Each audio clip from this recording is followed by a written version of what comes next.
Hi, comic book fans, and welcome to a Geekly Weekly Show. I'm pleased to say we've got double the number of people that we had last week, and hopefully none of them are going to fall to sleep during the course of the show.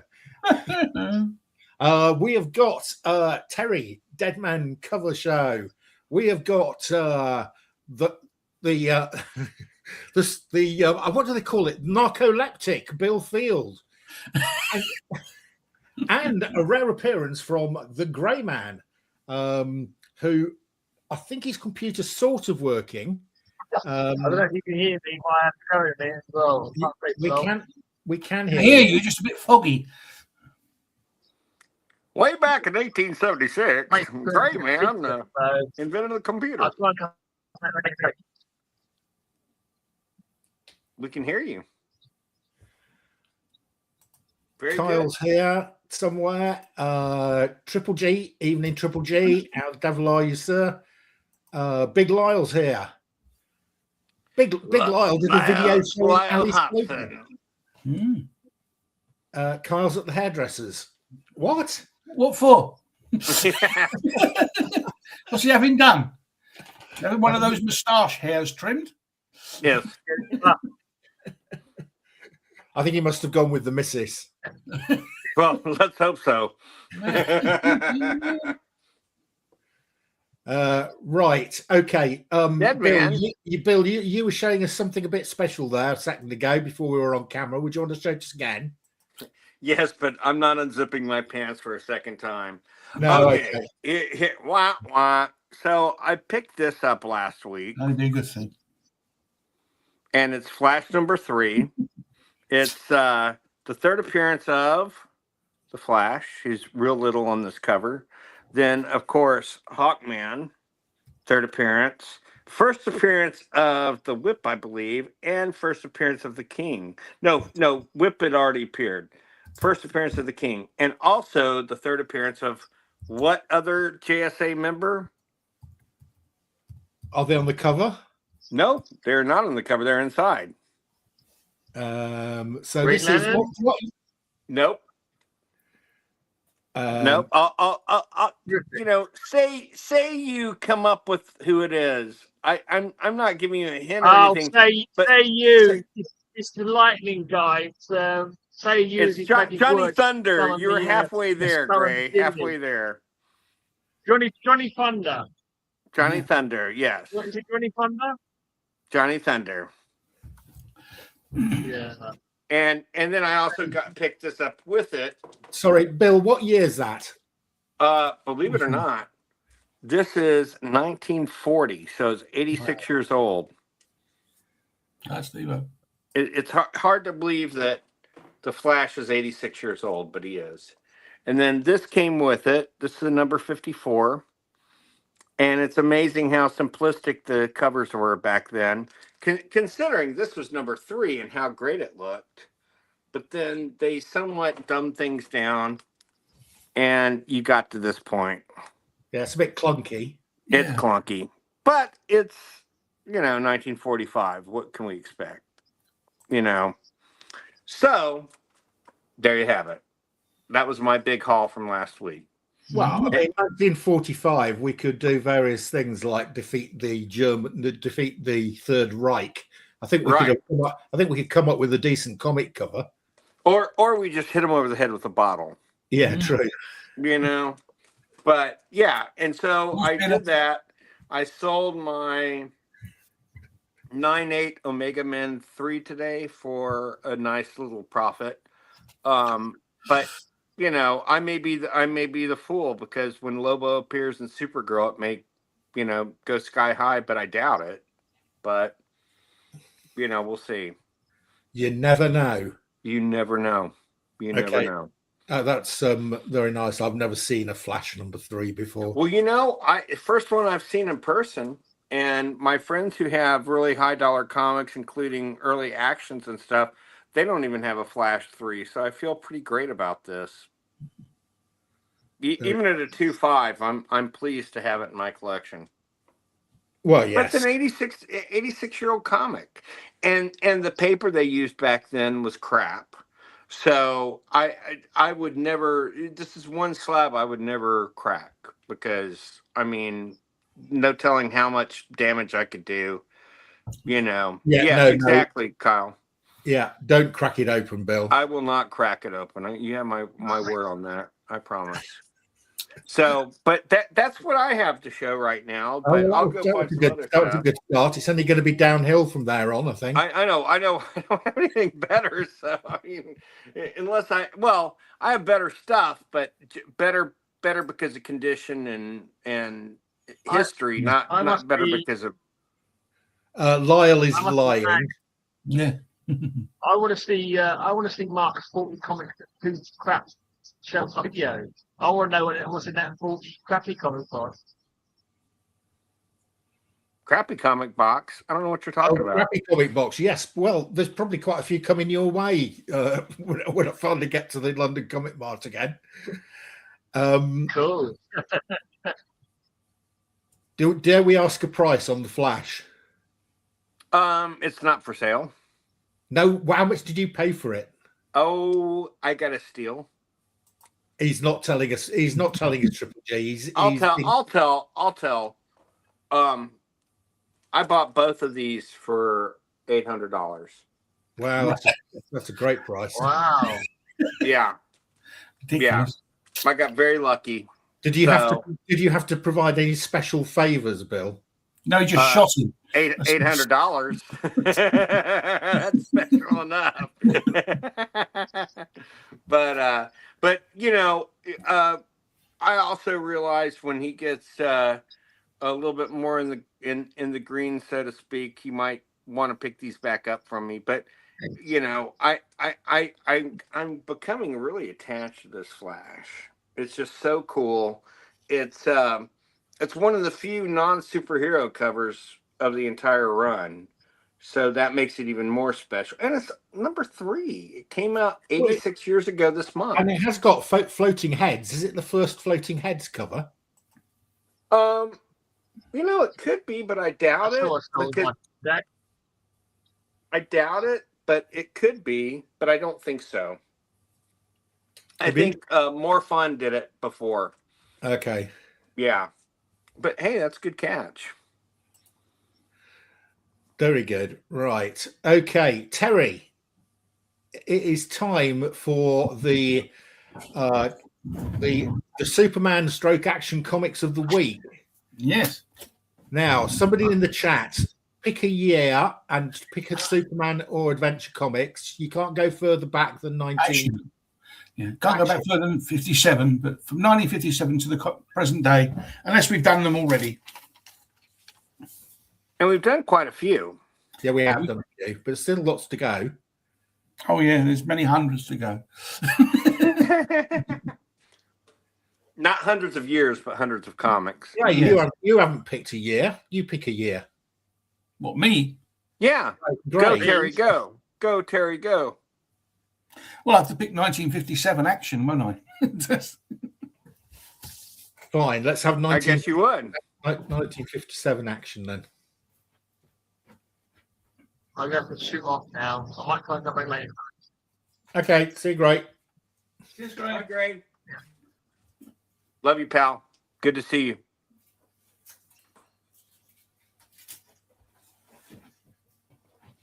This episode presented by Purple Haze. Well, the last episode was presented by Purple Haze as well. Well, yes, and the 300 before that. But hey, who's counting? I think we're getting close. Has the show been on the air we've been on the air for over 3 years now, right? Something like that. Yeah, I think so. Yeah. Sort of. We gotta find the date so we can. Yeah, we've got gradually reducing number of watchers every year. Isn't that wonderful? Well, as the show gets better, so they don't know what they're missing. Do you feel that FF5 will underperform compared to your prediction? Given we are so, It won't underperform. I promise you. Okay, Dr. Doom's never been hotter. Bill tells me no. I always believe Bill. Yeah, thank you. Right, let's start. Okay, off you go then, Terry. Let me make you big. We start with number 224, January 57. Stop! I made that island, but no one is allowed to land on it.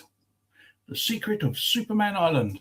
But no man is an island, Terry. No, Well, that man is an island. What, No. what, Yeah, Superman. But and the island has appeared twice since. really? Years later. What? It seems to be a person. Pardon? It seems to be a person. Yeah, well, say they've just basically made Superman Island with Superman. They've sort of got a Superman figure on top, haven't they? Whether that's like that in the comic is another matter. Yes, that is my lowest action, Lyle. Yes. I haven't gone back to 56 with that, like I have with Superman, or 55 yet. Maybe one day. what's the oldest Superman you own? What's the oldest Superman you own? That is Jan 57 cover date. Oh wow. Yeah, as I say, but obviously my birth month. Oh, gotcha. Yeah, February. I knew that. February 225, and this was the first time they ever used the words "the death of Superman." And so you must all keep this secret. Superman is dead, but before he died, he built me to take his place. Great heavens, a lifelike Superman robot. There we go. That's pretty awesome. And then this one is probably more near the date I was born. I think this came out around about the 21st of January, 1957, but it's March cover date. When did you come out, Terry? The 6th. Featuring the invulnerable enemy. Even Superman can't stop the petrified spaceman, who looks a lot like Frankenstein's monster. He does a bit. Crossed with the Joker. Mm, Green hair. that's true. It's one of my favourite ones, this one. This was the last one I got in this year. This is 227 April cover date. The man with triple X-ray eyes. Clear the streets. Superman's X-ray vision is out of control. As it was for many years afterwards, wasn't it? Different stories. Yep. They wouldn't like that on cover slingers, though, would they? It's all yellow. Right. We have May 228. This is what is the secret of the highest structure on Earth? Superman's super skyscraper. That skyscraper Superman is building is miles high already. Why is he building it? I don't know. Why is he building it, Terry? I don't know. I can't remember. I must be honest. Trying to reread these is, very, Are very. these US editions or UK? DC didn't do UK editions. No, we didn't. Now, you'll have to excuse me because I've got to go and get this one. Oh, okay. Where's it Okay. gone? Absolutely, Hurricane. We need a Pence variant segment on every show. We do. It is compulsory on the Geeky Weekly show. So we love being pensive on this show. Lyle, those DC comics probably have a stamp on them. No, they didn't do UK price variants like the Marvel ones did, but they very rarely, or less frequently than Marvel, but they did have UK stamps on them. Have they got TNP stamps on those, Terry? No, they won't have. They It's do 1957. Like you said, November 59 is when they started coming over here. Oh wow. Oh, right, okay. Yeah. So they say November 59. So Well, someone did their homework. So they won't be having the 57. No, when I got a slab version, I do a sort of little copy of it, you see. But that's. There you go. Oh, there you go. Got that one in a slab. I got this one in a slab mainly because it was cheaper than buying it raw. Which was a silly situation. And it says, "There's Superman. He has become a satellite, doomed to circle Earth forever." But of course, He's stuck in a condom. Sorry, someone was going to say it. Might as well be me. Oh, sorry.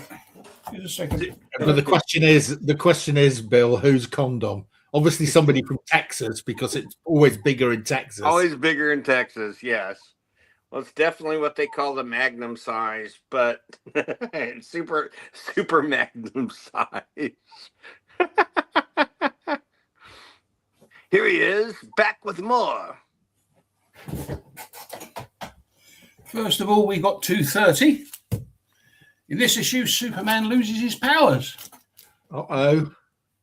Look, Superman's fallen off that skyscraper and he has to use a parachute to save himself. Listen. Doesn't look good. And then we have another one of those. Oh, 2 slabs this year. Yeah. After I finish this jousting practice, Superman, I'll perform the 3 nightly deeds that will make me king of Voon Mania. Yeah, Sir Jimmy Olsen, Knight of Metropolis. There you go. Again, another one where this was cheaper than buying it raw. And it makes it sound like as far as condition and all that sort of thing was concerned. It makes it sound like a Marx Brothers movie, A Night in Metropolis. Yeah. That's the most ridiculous thing I ever heard. Yeah. September 232. Golly, Dad, this sure is a super picnic. Hot dogs roasted by my X-ray vision and lemonade made ice cold by your super breath. The son of the Man of Steel, Superman Jr. I've got that one. Oh, somewhere. I recognise the cover. Somewhere. From DC. Then we have October cover date 233, featuring the Man of Steel in the land of 1 million supermen. Stop, stranger. In this country, every man, woman, and child must wear an imitation Superman costume, or the penalty is death. If you only knew, I'm already wearing the one and only genuine costume under my suit. But I'm going to die anyway. But here, catch the kryptonite. And then we have 234. Well, the creature of 1,000 disguises. You'll it's never disguised itself as an Empire State Building, has it? Yeah, that's right. You'll never find out my identity, Superman. Right now, I'm disguised as a skyscraper. If I wish, I can change myself into a bird, a plane, or Superman. Very clever. And this was winds up being Jimmy Olsen, one of Brian Bolland's personal cop. Wow. Yeah. I mean, I can think of more sort of inconspicuous disguises than a skyscraper, can't you? Yeah, that's right. There you go. And then we have December 235. Can't burst these chains, they're coated with kryptonite. This stranger who calls himself Superman has mighty powers. Whoever bids the highest will own him for a slave. The super prisoner of Amazon Island. And that was the end of December. That was the end of 1957. So while you are on, Terry. Yes. Boof is back. Oh, look who's back from the beauty parlor. Yeah, Boof is back. Not back. No, he's still at the beauty No, parlor. still there. Oh, he's still there. Still on lock. One loss. My wife's right through there getting her hair done right now. That's what we thought. We didn't think we would get your hair Well, thank done. God she still has hair as opposed to you. We left home a little over an hour ago. It has since dropped 20 degrees. Jesus. What, in an hour? It was 65 degrees and sunny. It is now 45 degrees and raining. Oh. In an Welcome to hour. In Indianapolis. just over like an hour and 15 minutes. So Why don't we move somewhere with normal weather, Kyle? I don't know. It's causing. We're weird too.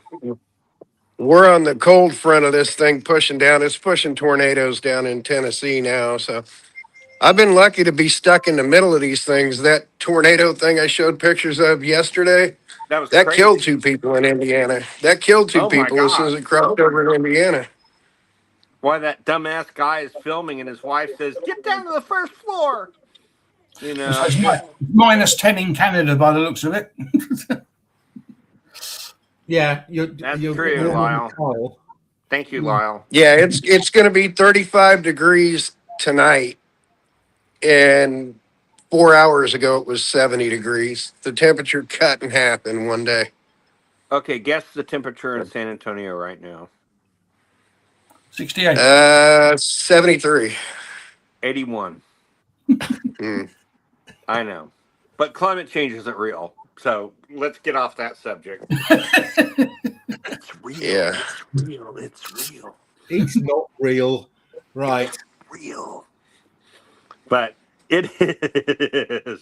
Well, like I said, if that one video doesn't play with your head, where the lake is still iced over from the previous weeks, and there's an F3 tornado going through right on the other side of the lake in 75-degree weather so that still hadn't the melted the tornado ice. not That is not global warming. That is God taking revenge on you because of Trump. There you go. it ain't our fault. We didn't vote for the bum. You know. Don't go there. So what I wondered is, does the ice buffer it and stop the tornado? Because I didn't see the tornado actually going across the ice. No, you saw it splash in the water a little bit, but the ice was more on the edges. It had melted away from the middle and was Oh, more on the okay. edges and was right in front of their house.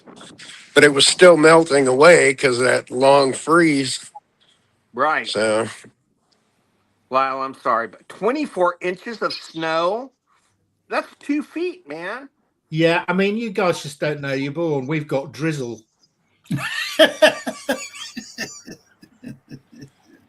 Yeah. And You it's the, guys suck.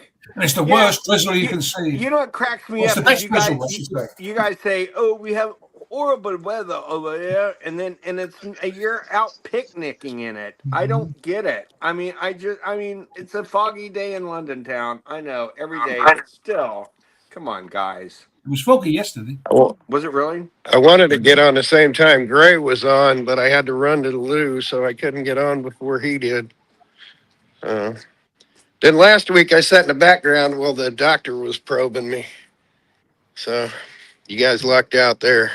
We did luck out, yes. Yes, we did. Yeah. Now I feel glad that I fell asleep, but I mean, not really, but well, maybe a little. I don't know. Right, I'm going to show you a few comics from the Nice. lot that I won last week. I'm not showing you all of them. I'm showing you a few. You must have some nice scenery, though, Lyle, just to make up for it. Not snow scenery. Yeah. Rocky Mountains.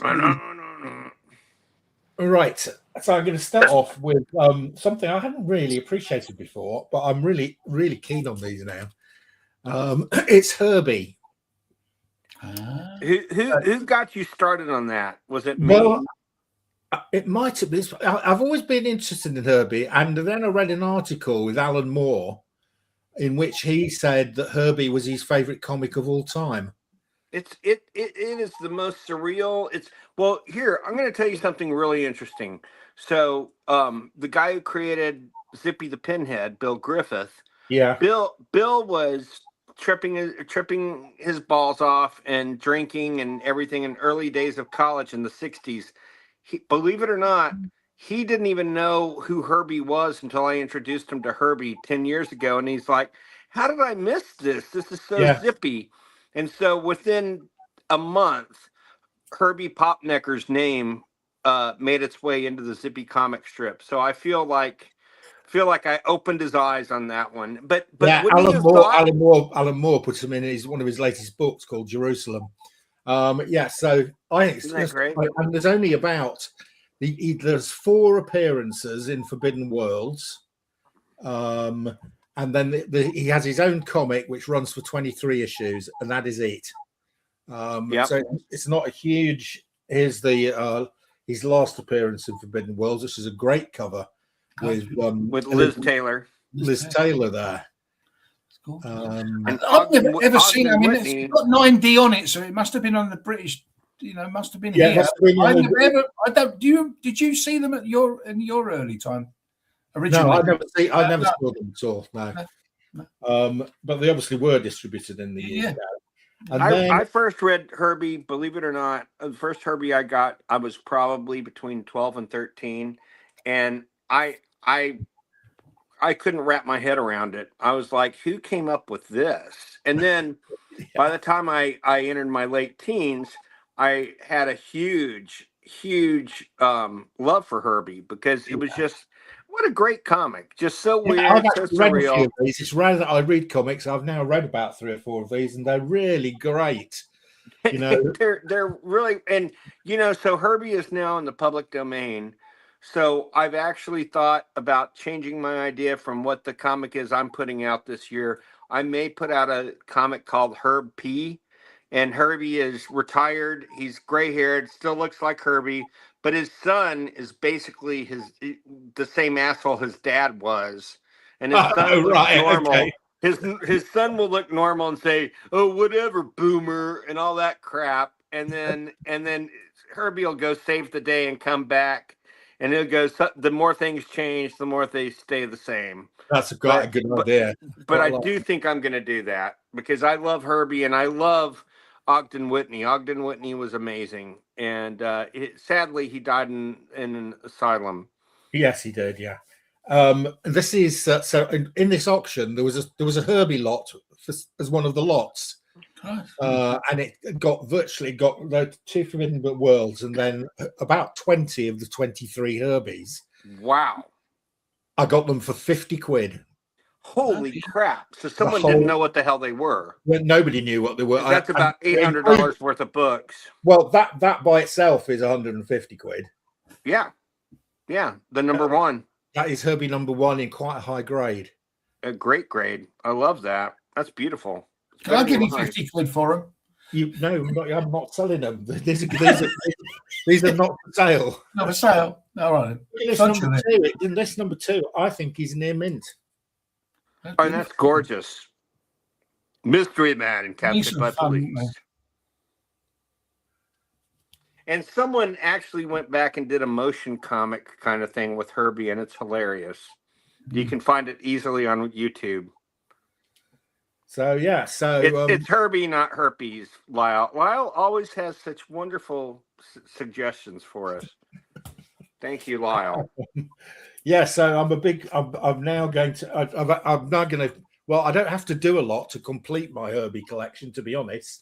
I need. You have 10 issues left. No, because I got about 20 of the 23 of his own series. Oh my God! Missing 3, and then I'm missing the first 2 Forbidden Worlds. Wow, that's amazing. So all for about 50 quid.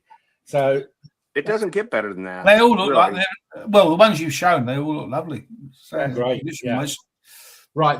One of the other things that was in the big lot that I bought was Sea Devils, which is a series from the 1960s. It's a sort of it's not. It's a team of adventurers who are basically sub-aqua, team. Challenges of the unknown underwater. It is the challenges of unknown underwater. But the reason I got attracted to them in the first place was because of the Russ Heath covers. They've got some really great covers. Anyway, I'd got a pretty good collection of Sea Devils. Just over the years, whenever they've seen them appear in an auction, I bought a lot there, and I bought a lot. I think I started off with they first appear in Showcase, and there's 3 issues in Showcase, and I think I picked those up first, and then I picked up, and then so I'd got there's only 35 Sea Devils. The run is only 35 issues, and I had about half of them. Anyway, this auction had Sea Devils in it. And I now am missing 1 Sea Devils, which is Sea Devils number 1, which I found in a 7.0 in the UK, and I have purchased it. So I'm going to have a full selection of Sea Devils. These are just a couple of the duplicates. I've got about 10 duplicates. So if anybody wants to come and make me an offer of Sea Devils, my duplicates. Otherwise, I'll be selling them on the Whatnot and the eBay. They really are. I think they're fantastic covers by Russ Heath. But I'm a bit of a Russ Heath fan. I do think he's a good artist. And they are covers that want to do a bit of trivia about that name. The covers that actually probably appear in the comic as well, don't they? Yeah. Yes. What is it going to be? Is it going to be relevant trivia or irrelevant trivia, Kyle? about sea devils. Yeah. Literally about sea devils. Where does the name derive from? I don't know, some myth or legend. Medusa. In World War II, they were called frogmen. Yeah. During Korea, they changed it to sea devils, and now Ah, they're called what, Bill? Are you awake, Bill? I think no. the only American's not awake here. They're Navy SEALs. That's U.S. Navy SEALs. Oh, okay. So they were called the Sea Devils before they were called the Navy SEAls. Yeah. Yep. They were the frogmen in World War II, sea devils around the Korean War, and then got the Okay. title of Navy SEALs around Vietnam. It looks like Lyle is a Sea Devils fan as well. He has number one. I've got it in the post on the way in the post. I will then I'll do a video with my full collection of Sea Devils when that happens. These are all the duplicates. But yeah, there's actually a reason that's titled that. So Yeah, that was interesting. Thank you, Carl. Right, so some Sea Devils. Right, I then got one of this big huge lot. I had a load of huge quantities of Bronze Age horror in it. So there were 64 issues of Witching Hour. Again, I collect Witching Hour. I've got about 65 out of the 85 issues of Witching Hour. I think I'm going to fill about 10 of them. So I'm still going to be about 10 short. But there's some great quality. I'm going to keep the better copies for my, I'm going to go through these one by one with the ones I've already got and see which is the better grade. Keep the higher grade one and put the duplicate off for sale. So this is Witching Hour number 1. This is pretty good, but the one I've got is pretty good. So I'm not sure which is going to win the competition there. Believe it or not, this is issue 2. This is in really good condition. This is going to be better than the one I've got. I think this is probably an 8.0, maybe even Nick Cardy? I think it is Nick Cardy. I think it's Nick Cardy. Or is it? I'm not sure. Is it right? Nick Cardy does a huge number of the Witching Hour. First 52 issues of Witching Hour, all but 6 are Nick Cardy. Somebody check issue 2. If it's not Nick Cardy, it'll be Neil Adams. So Neil Adams does about 6 issues, and the rest are Cardy. This one's amazing. I hadn't got this. This is Witching Hour number 3 in virtually near mint condition. I mean, and it hasn't got a pen stamp on it either. So these ones I got in this collection, some of them haven't got pen stamps on them. Yeah, number 2 says it is Nick Cardy according to the database. Yeah, fine. Yeah. Most of them are Nick Cardy. That's Nick Cardy, I'm fairly sure. But by the way, Mark, on your video, when you were sorting out all of the nice piles of all the books you had, you had then an odd box with all the bits and pieces in. Yeah. I noticed, I meant to say it in the comments, but I forgot. There was a Sea Devils in that box. There was. I found it and pulled it out. You're right. Yeah, there was. Yeah. No, I just wondered. I thought maybe that was the number 1 on your old balls. No, well, unfortunately not. All these comics were not in any order. I had to sort them all. Yeah. One of the confusing things about this lot and why it was such an advantage to go and view them was that the way they'd laid them out. They just took an overhead picture. They laid the comics out and took an overhead picture. What you didn't realize was some of those where you saw one comic, it was actually 4 comics because they were in a bag with 3 others. So I thought there were about 30 Witching Hours. When I actually went and got there was about 60 or 70 of them. It was like this one, Plop. We showed 2 issues of Plop, but each of those underneath them was another 4 issues. And the Plops are in near mint condition. That's a Wally Wood cover. We're in the 1970s now. Definitely. Yeah. Another Wally Wood. I thought all these were Basil Wolverton, but I'm wrong. Well, that's got no. That's weird. Isn't it? Mind you, has that got a faint TMP price on it? Yes, it has got. Yeah, very faint, isn't it? Yeah. Thought so. Yeah, these I have was got. about to say that's unusual not to have the TMP price, but they say it's just there. And again, another Wally Wood one. But it's nice that they run out of ink for them, isn't it? Yeah. Wait, that's not Wally Wood, is it? That looks like Basil. No, this one is Basil Wolverton. The other Basil Wolverton. Yeah. Yeah. That's one of his last ones. He died like shortly after he drew that. Really? Yes. We He died died. in 1973, 74, right, Kyle? Is Kyle Somewhere right around there, yeah. there? Yeah. Yeah. Sorry, I'm inside the shop. Can you hear the hairdryer? Yes. I keep muting out. Okay, so and this lot just had random things in it. Like it has got the first 5 issues of Hawk and Dove in Wow. in high grade. Did you had all those showcases, so you got Yeah. 75 and that, yeah? Yeah, Must have had Dolphin as well. yeah, Dolphin, yeah. Yeah. First Phantom Stranger, first Doctor Fate in the Silver Age. First Backlash. That's awesome. Did you have the first Backlash? First Backlash, yeah. First Doctor Strange, so the JLA cover. No, didn't have that. Okay, well, that's the first appearance of him in the Silver Age.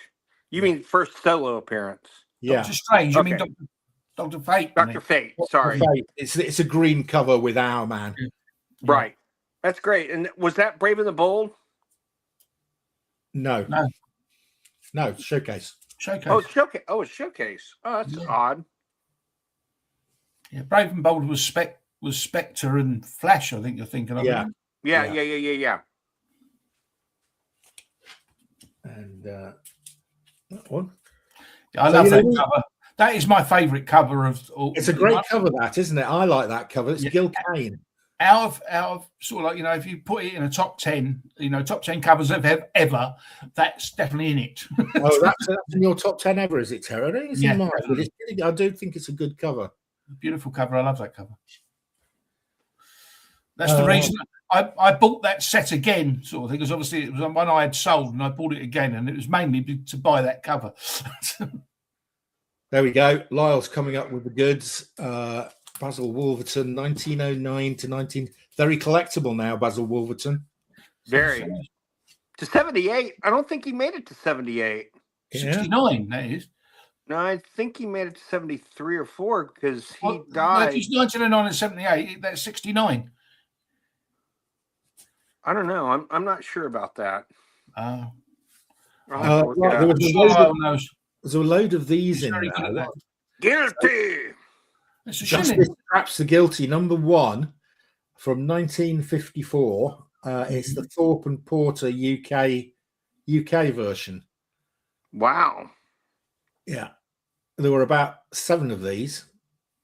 I mean, they're not hugely valuable, but they're quite rare. The art is so great, though, isn't it? So I love that. That cover's so clunky, but I actually quite like it. Yeah.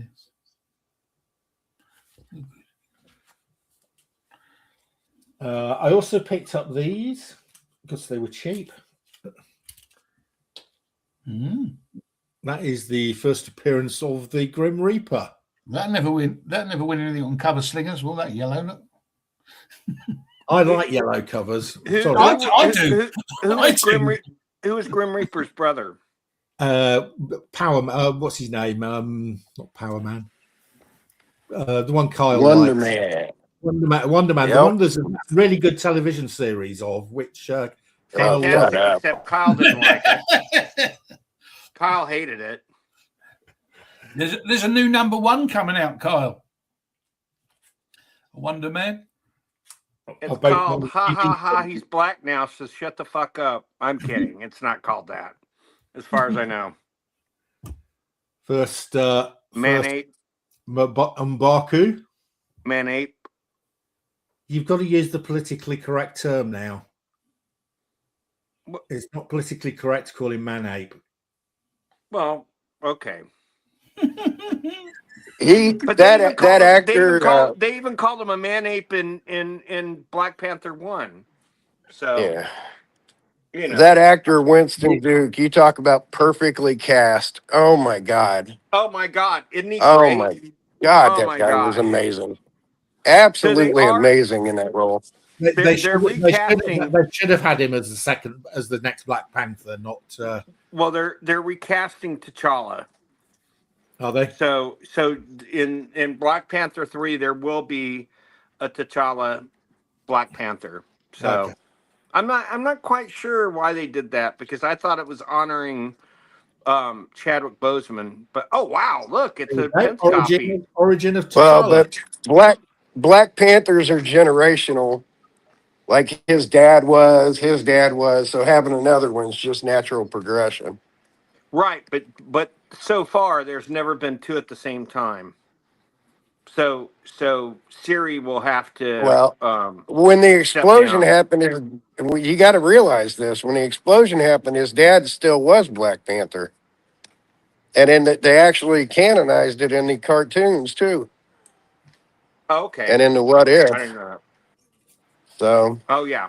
yeah, The what there's ifs were been great, multiple. by the way. They overlap like Iron Fist. They kind of overlap. Hey, bring that one back, Mark. That comic is worth quite a bit now. All Amazing Spider-Mans are, aren't they? Under No, but the Prowler, for some reason, the Prowler is very popular now. Because he Well, was in that's Donald Glover. Well, it was supposed to be. I don't know if he's still going to be the Prowler, but I wish he would. Yeah, the Prowler They've book. canonized him in the movies and the cartoons. Yeah, they did. You're right. There you Because go. why, Kyle? This is America. Do you know what I'm talking about? You know what I'm talking about. Childish Gambino. Childish Gambino. That's his rap name, by the way. This is America. This is America. That's one of the most riveting music videos in the last 20 years. But hey, I could do the dance too, but I'm oh I'm actually please out trying to spare get us. exercise. So I'm Wow. not laying bump at home. I'm just trying to go out and get exercise and be sociable. You actually look really good today, Kyle. I want to say. No, I don't. Well, no, you don't feel good, but you It's look camera good. effects. It's like Fernando on Saturday Night Live. You don't have to feel good to look good, Kyle. You know that, and you're a I am good-looking bastard. marvelous. You're a I am good-looking bastard. marvelous. You're marvelous. Thank you. Yeah. So, I wanted to show you guys this real quick, only because Terry said it and I had it easily available. Oh, there you go. That is the Brave and the Bold with Spectre and the Flash. Yeah. I was thinking of the one where the Spectre was smashing the globe over that devil's head is the one I was thinking of. No, that's Spectre number 1, I think, isn't it? Or his No, first appearance in Showcase. that is.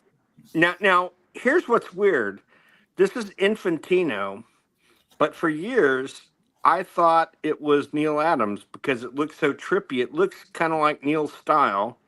It's not. It's totally Infantino, but Yeah. That's not Infantino Inks, though, is it? Murphy Anderson. No, it's probably, it's Cuerdo Inks, who I've never heard of, or Quidera, Cuidera. Charles Cadera. Do you know who that is? No, I don't. Cadera's the guy with Will Eisner who made Blackhawk. What? Cadera's the Wow. Now guy that's a from pedigree. the I've original never heard that Blackhawk name stuff. before. Yeah, you did. Tom Wow. Orzechowski talked about him for like 20 minutes on the show. Ooh, okay. Well, somebody has a memory. It says Anderson there, doesn't it? Infantino Anderson. Yeah, on the cover. Yeah. Oh, yes. Anderson on the cover. Yeah. Quidera Ah, on the interior. lovely. They're right there. Yeah. That's interesting. I did not know that. Now I know. And here's some other stuff real quick. I love this cover, by the way, by Herb Trimp. Oh, yeah, it's a good cover. Classic Kang. You know, just great stuff. And look at the Hulk. He's being beaten down by the years. I love that. And then we have first appearance of the Destroyer. What issue is that, Kyle? Thor? Journey into Mystery 118. Ding, ding, ding, ding, ding, ding, ding, Well done, ding. Carl. I knew you wouldn't disappoint. Isn't that a great cover? And of course, the Destroyer is important these days because he made an appearance in the first Thor. And then number 123, the last Journey into Mystery issue, if I'm not mistaken. Nope. There was one more. It was 25. Was it 125? Actually, there's two more. It goes to 125. 126 is the first Thor. But Oh, okay. Okay, I knew you would know. And then I also have, I think this is a and of course, Pete continuation. would know if Triple G is still around. This is a continuation of the first. I don't think this is the That's first. the first appearance. No, that's the first appearance of. Is it? That's the first appearance of the Absorbing Man. That's 114, right? Yep, it sure is. Yeah, that's the first appearance of Absorbing Man. Isn't he great? That's his first appearance. Love that character. And who? One of my favorites. What was the first appearance? What was his first appearance in the MCU? And Agents of S.H.I.E.L.D. No, Hulk 1. Oh well, Hulk 1. No, Hulk 1 isn't really MCU though, right? Well, they combined Zax and Absorbing Man with his dad. Yeah. That's the last issue, isn't it? Oh no, wait, that's pre-100. I thought that was 124. No, it's not pre-100. It's 119. 119. Okay, yeah, a couple of them had that similar look to them. I like that cover. I like. I don't know. I gave away all mine. Gave away, sold them all. I had a lot of them. I think the only old Journey into Mystery I kept was 87. Oh, that's a wonderful one. And I have either second 89 Loki cover. or 90. I can't remember which is the one with the perfect picture of Thor on the cover. Was that 89 or 90, Kyle? The perfect picture of Thor. Like it's just Thor and he's got his hammer and it's lightning striking it. Yeah, I know the one. That's That sounds like 100. I wouldn't call that a perfect picture. No, it's in the 80s. It's still in the 80s, I think. I don't have it in front of me, so I don't know. I think I've got that.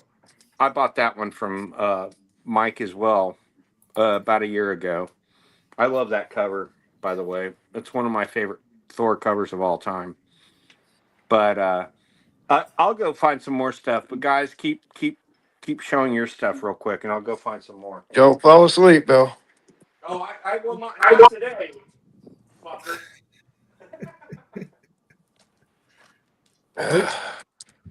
Okay, I have something. I can show a bookstore that's around the corner, but Number 8, The Famous Monsters. Oh yeah, Cheney, Man of 1,000. That looks in good condition, Bill. It is in good condition. But you've just caused a crease on it. Okay. And All it's right, spine man. We know who you're talking like now, Darren. But spine split anyway. So, that one. This is not in as good a shape. The cover's almost detached. But if you look on the back, it's Tor. Kyle, what's Kyle doing on it? It's Tor. Tor Andrews. What? What will he find in this issue? Hey. What's the significance to those books and the sci-fi world and the comic industry? It was the first. Fan magazine. Yeah, I mean he had his hands on everything. Hell, he was like a hype guy for all of them, for all the sci-fi guys, for all the comic book guys. He was that guy. God, I keep wanting to say Shelley Maldoff. Why am I brain farting his name? No, you're saying Warren, Jack Warren. Not Jack Warren. I'm talking about Corey where that Ackerman. sprung from. Forey, Corey yeah. Ackerman. Forey Ackerman. While it is kind of That man, uncanny. there would be no fandom as we know without Forrest Ackerman. No. Would not be. And Stop spending those comics. Stop bending those comics.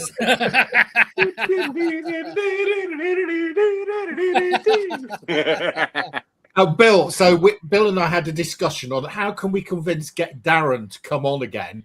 And I said, right, Bill, what you've got to do is you've got to get a comic up on the screen and bend the spine. You're bending the cover. And it'll bring him on automatically. It'll And guess what? You were right. I owe you one. Yeah. You bought a new computer, Darren. You look very clear. No, I just turned it on, so it's random. It could go any second. Same equipment. He's going to look like he's in Super Mario Brothers in 5, 4, 3, 2, 1. Hey, Darren, how's the septum? Well, it's pretty good. How's the actually. septum treating you, buddy? Sleeping really, really good. It's amazing Good. the difference it's made. It really Good. is. You look great. Everybody looks good today. Look at the bags under my eyes. They've almost gone. And that's as a result of the operation. I used to have huge bags from bad sleep. Wow. Yeah. I'm going to get that operation soon, by the way. Say again, Terry. I said, are you recording yourself at night to see if you still snore? No, because I don't. I mean, I used to wake up 4 or 5 times a night, maybe. Now I go to bed. Next thing I know, it's morning and I've had an amazing night's sleep. Oh, brilliant. And Mum and Dad, I stayed at Mum and Dad's and they said I don't snore anymore at all. So, and strangely enough, but when he has a good night's sleep, strangely, 4 townspeople die. So, I mean, it comes at a cost, not for him, but for families across the plains. That's one of those stories Gray should tell, isn't it, really? So. I go to sleep at the witching hour. Beware the Moors. But I have been. Do any of you guys live near the Moors? I don't know anything about geography. Did you guys see Mark's video? His latest auction win is orgasmic. Yeah. Which one, Mark? One that you fell asleep to last week, Bill. Oh, thank you. Yes. You're never going to live that down, Bill. So you know what's even better? So I sold one of the books to somebody who watched a video and said, "Oh, I'm looking for one. I'm looking for that." I sold it to him for 320 quid. Just one of the books out of that. What book? It was the DC 100-page spectacular with the Bernie Wrightson cover. Oh wow! As soon as I saw that, if you watch me when I see it, I go, "Oh, that's an expensive book," and it looks in high grade. So I graded it as 7.0. I set at 7.0. I looked at recent sales, said it was $500. That worked out about 340 quid. And I said, "You can have it for 320." And he said, "Yeah, take it." Wow. I have one, but it's probably that immediately took my lot price down to 1,800 quid. Isn't that wonderful? The remaining comics are now £3 each. Which when you've got 60 witching hours in lowest grade is a fine. Those are at least a £10 to £20 each. Agreed. But Lois Lane down to number 1 with only about 6 missing is just incredible find. Yeah, oh, that was amazing. I've already virtually made the money back selling the duplicates. That's amazing. When I got back, that was the first thing I sorted was the Lois Lane. So wow. I'm only missing 6 Lois Lanes now, but I had a whole short box of duplicates. Crazy. So I did an eBay show and a whatnot show at the weekend and put 15 of the duplicates on each show. Every one sold, and the average selling price was about 12 to 15 quid, and I'd paid £4.50 each for them. So, people said to me, "Oh, well, you can sell Lois Lanes for more than that." I said, "Yeah, you can, but my customers are getting a good deal. I'm doubling or trebling my money in virtually a week. Yeah, you're moving them fast, and that counts. Yeah. That really counts. Yeah, exactly. And I like to give my customers a good deal, because if you give them a good deal, they'll come back and say, "Oh, I can get a good deal." They certainly will, yeah. They certainly will. So yeah. So I'm hearing stories about presenters falling asleep on shows. What's all that about? Shut up! Shut up! I think he's asleep again now. Where's he gone? No, I'm not. I think he's in bed. He's gone to bed.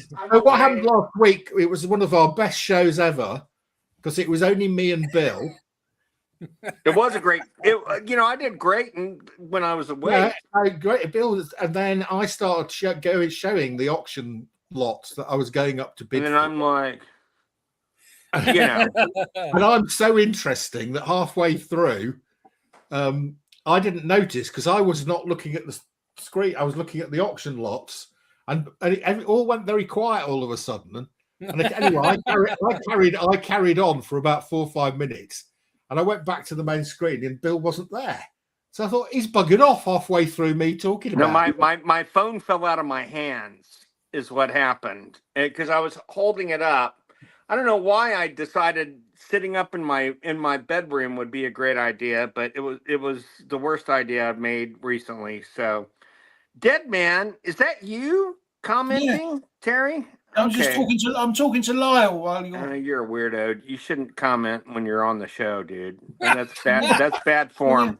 No. I'm joking. I'm You joking. don't comment when you watch the show. So. Keep your hate mail to yourselves, folks. That was a joke. Just to hit. This is why I like auctions, auction houses that don't really normally do comics very much. This one knew a little bit about comics and presented them reasonably okay. But what they do is they put together these huge lots. And if you just go and buy a single comic, if they pull out a key comic, you're never going to get a huge bargain on it, right? But if you buy an virtually entire run of Lois Lane, yes, I paid 540 quid on the Hammer and ended up paying 700 quid. But so what? That's cheap. That's less than £5 a comic for Lois Lane in good grade, which is crazy. You won't find Lois Lane at £5 a comic in good grade. But not only that, right? So the economics of big lots are very good for people. Yeah. Now, because let me tell you, comic collectors don't buy bulk. They just don't. No. They buy the ones they need. And most comic collectors don't sell their comics at all. So if they get a double, it's a problem. Comic collectors don't want problems. So that's why comic collectors go on websites or eBay and buy the ones they want. So the bigger a lot gets, the less comic collectors are attracted to that lot. And the best price will be paid by comic collectors. Therefore, who's going to end up buying big lots? Resellers in general. Now, when it comes to a collector who's also a reseller, that's where you come in, Mark. Yeah. You get the best of both worlds because you're the you are the market for big auction lots. Absolutely perfect. Yeah. And that's why you can get some great bargains if you just auctioning. Profit from auction takes time. You've got to scan a lot. You've got to spend a lot of time researching. If you got the time, you can make some amazing deals. Yeah, exactly. And that's what you do. They don't occur that often because most of the comic stuff goes to auction houses that know what they're doing these days. And you're never going to get a great bargain. But I have to tell you, when I was at this auction, I got talking to one of the other guys. There was about 4 or 5 people there live who sat in the. So I got talking to this guy. His name was Jeff. I think I've seen him before. And we got talking. He was very, very knowledgeable about comics. And I could tell he was about our age. He was about my age, maybe a couple of years older. And I got talking to him. And he was a collector. He wasn't I thought, oh, God, I don't want collectors here. And he got... I said, are you just DC or Marvel? And he said, oh, no, I collect DC and Marvel, Silver Age. He said, I've got them 4 or 5 deep. I said, what do you mean 4 or 5 deep? He said, duplicates. I've got 4 or 5 copies of each. Yeah. I said, Spider-Man, yeah. Avengers, yeah. He said, he was completely non-techie. He didn't use the internet, didn't buy online. Yeah. Bought at comic shops. It goes to the London Comic Mart. I think that's where I'd seen him before. Yeah. Very old style collector, but he just he must have a phenomenal collection. Yeah. And I was looking through. With both of us were looking through the which lot was it? I think it might have been the House of Secrets, House of Mystery lot. And I said, there's some good stuff here. He said, yeah, there is. I need another couple of copies of the first. Another couple of copies. I said, well, you're that big. I said, because you're paying collector prices. He says, yeah. He said, anyway. So we had a good show. He was a really interesting guy.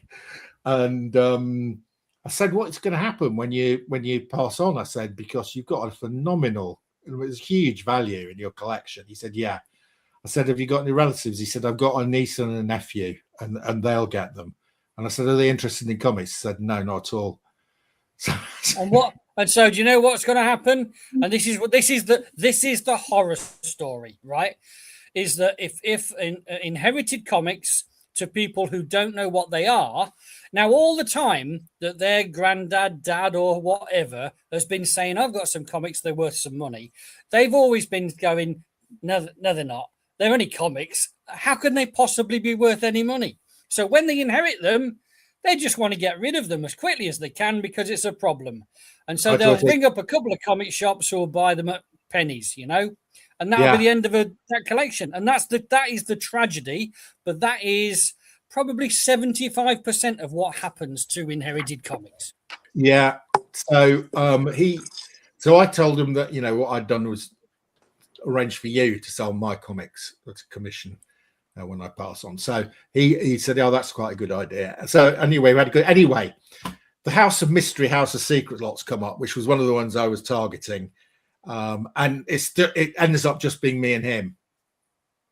50 quid. Anyway, he took it for 1,500. There was 180 of them, but it was holy crap. I'd got my limit, and I thought, yeah. No, anyway, when the Lois Lane lot came up, and he dropped out at 500, so I got it for 520, and my maximum was 600 on that, so I got it. And then this big, huge lot came up, and I thought, but it was really late in the auction, and he'd spent quite a lot of money because there was the other two guys there were bidding on the Superman and Superboy stuff, and so was he. So he'd got into a couple of bidding battles with them. I think one of the Superman lots went for about 1,600. My lot was. The big lot was right towards the end of the auction. I was thinking, and my limit was 2,000 on it, and it was just him and me again, and he cost me about 150 quid. Everybody else had dropped out. It's just me and him, and he looked at me and he went, and he dropped his thing and he let me have it for 1,700. You see that's that. Now there's the value of building a relationship in the sale room. Yeah. Yeah, because if he hadn't have known you, he might have gone a bit further. Yeah, and he said to me, I said I was thinking of continuing. He said, but I'd got the House of Secrets, House of Mystery lot, and I spent quite a lot today, so I thought that I'll let you have it. Yeah. I mean, he was also out of money, but that's not. I know. I'm joking. He was clearly not married. No children. Well, no children. And comics was what he did. Clearly not married. That's kind of scary, but that's what we say about Darren. Sorry, Darren. I'm just joking. Women are a nightmare. You need to get rid of your women. You'll have a lot more money. No. But so how was Egypt, Mark? Yeah, it was good. We enjoyed. It was a beach holiday basically. We'd done all the pharaohs and pyramids and everything when we went a couple of years ago. So this was just to get out of the drizzle and rain and coldness of the UK to get to a beach with some sun. So let's go to Egypt. Yeah. Well, Egypt is about a 4 or 5 flight, so it's pretty reliable in terms of weather. That's awesome. Yeah, and it was a Hilton 5-star huge resort. So yeah. Were you at Hurghada or Sharm el Sheikh? No, it's a place called Hurghada. Yeah, Hurghada, yeah. Hurghada to spit But down. he did have a Charmel shake while he was there. It's delicious. It was really good. Yeah, thanks very much. I've done a lot of scuba diving at Hurghada. Oh yes, it's a What? big scuba. Yes, it's a big scuba diving resort. Yeah, yeah. There were a lot of scuba divers there. Yeah, yeah. Really nice. Oh, really nice. There's lots of dolphins. Falling asleep. I'm not the only one. Terry, Crystal I clear don't water want in to be Egypt. in the same boat as Bill. But well, so here's what's funny, and for you guys not in England, you don't realize this, but the show in America is an hour later for the next 2 weeks because you guys have not experienced daylight savings yet. And I'm a little surprised it happened so early this year. It normally doesn't happen this early, but it did. And so thanks to Kyle, I knew this time because last year at the same time, I was really pissed off because where is everybody? And then we're starting at an hour, Bill, dumbass. So this year, thanks to Kyle, I knew not to be a dumbass. So I want to thank Kyle for that. yeah. It changes back again at the end of the month. We're really late at doing it this year. That's okay. It's kind of fun being on this late, to be honest. It's not a bad thing. Isn't it nearer your bedtime though, Bill? No, it's only 4:08 and after. Yeah, last week it was, but not this week. Okay. Smart ass. But so I've had some fun in the last month because not only did I have the operation, but also I took my car into the garage and the guy says, "Oh dear, head gasket's blown." So that's pretty bad, head gasket. Yeah. I said, "Well, fix it then." And he rang me up a day or two later. He said, "Well, we've got the head gasket off, but it's too late. The engine's gone. You need a new engine."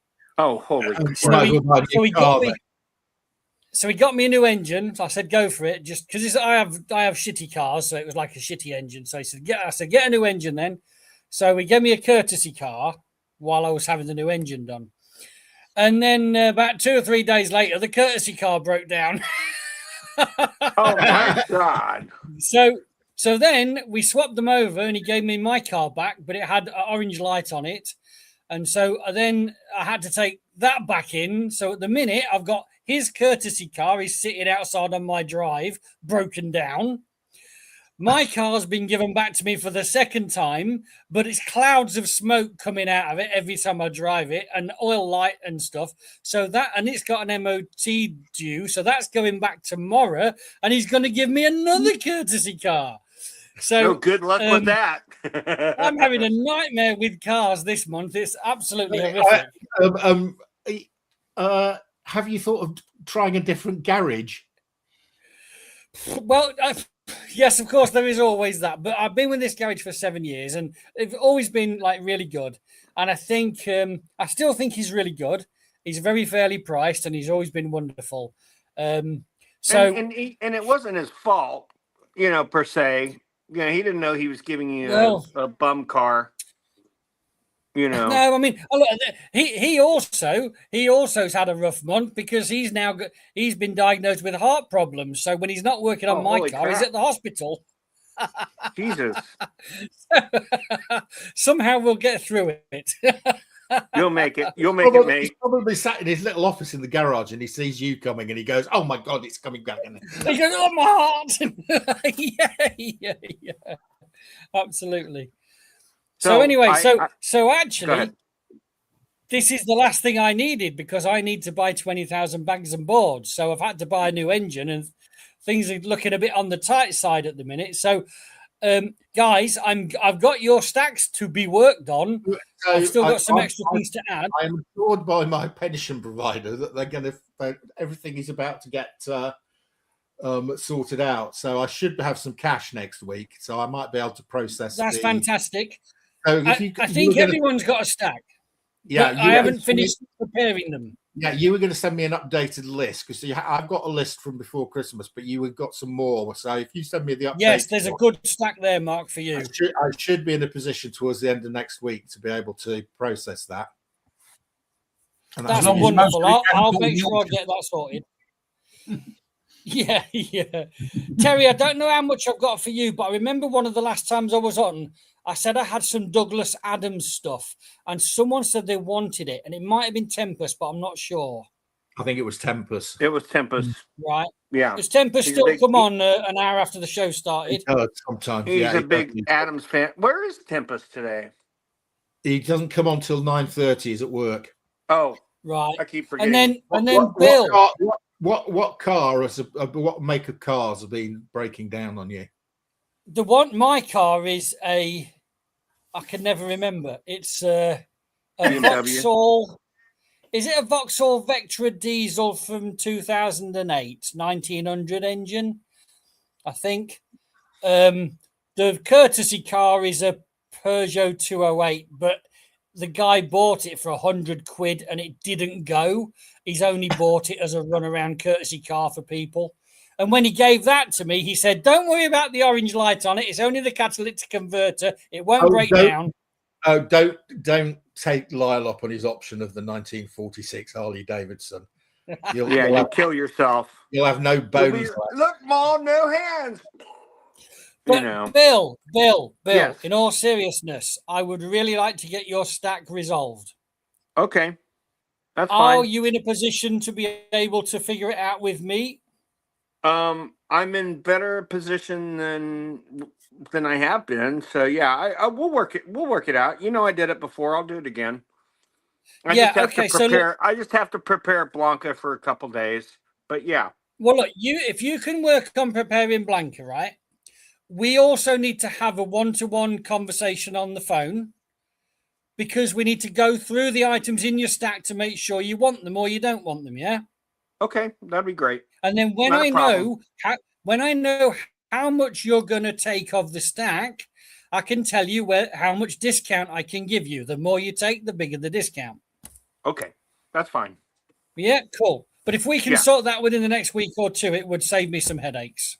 Okay, that's fine. We can work something out. Thanks, dude. And also, I think that Trump got into trouble with the Congress for doing these tariffs.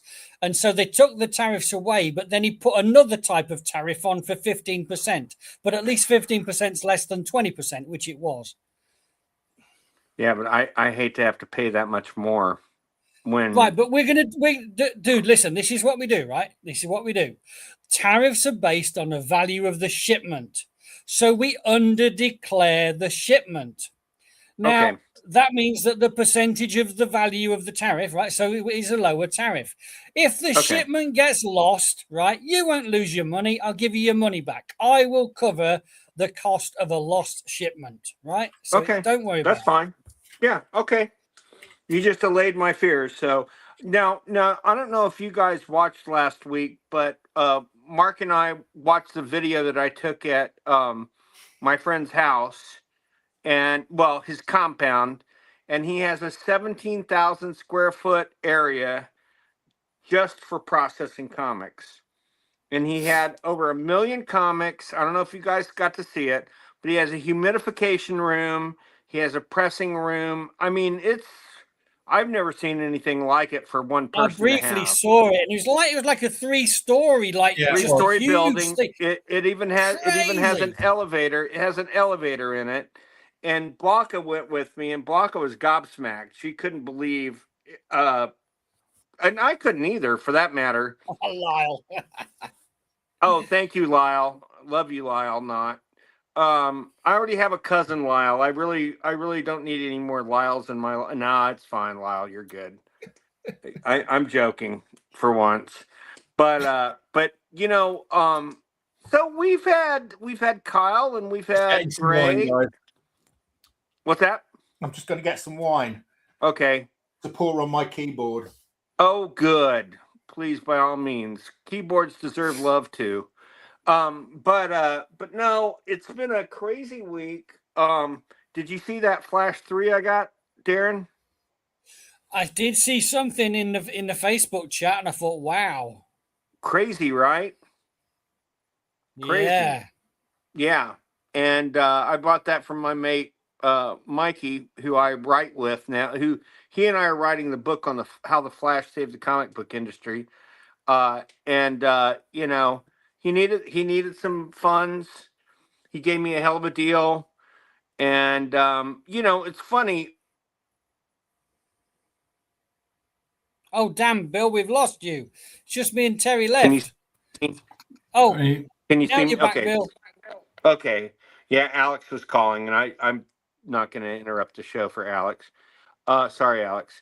But no, I got a hell of a deal, and I was, Kyle said it's I paid above market. I really don't think I did, because I think Kyle's strictly going by Overstreet. But it in Mint, the Flash 3 is $80K. So it's not an easy book to find. And I'll take a 2.5 any day if it's something I really want. And I really wanted it, so I was happy about Well, that. I think Mark could give you a more up-to-date representative valuation based on the work he does, because he does a lot of valuation type stuff with Alan, So Right. I think he can give you the best valuation. Yeah, that sounds good. Sounds real good. Yeah. So, are you feeling better? You look and sound better than great. you have in years. I feel better than I have in years. That's wonderful. That's really good. Terry, honestly, sleep is so important, and to have a good night's rest matters a lot. Terry, are you getting sleep these days? Not 100%. Better. It all depends. Some nights it's good, and other nights it's not so good.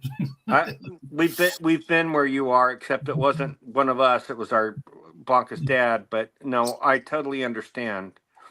And Mark is back from the loo. I mean, from getting some wine. And hold on, Mark. Hold on. What are you drinking? I'm drinking a Malbec. Oh, I love Malbec. A purple wine and a purple haze. I've got a funny colour in. Some more purple. Cheers. I can't hold anything up. I've just got an empty cold coffee cup. Well, it's not empty. Drink it. Drink it. Bill, drink it. Bill, drink is that it. No, it's cold. It's yours? melting. I'm What? down to my last pint glass. I've broken 39 pint glasses. Bill, is that a similar colour to yours? Cheers to it. He's going to crack a Chianti Classico. Mine's an Australian. No, mine is here. Let me show you how purple. It is purple and it's hazy. That's how they get around the. Let me see if I can show you here. I probably can. Okay. Yeah, it's purple and hazy. That's probably why they call it has a hint of purple about it. Yeah, mine's a lot clearer. No, if you were here, you would see the purple. It doesn't look like it, but it's got a very purple haze. Yours, Terry?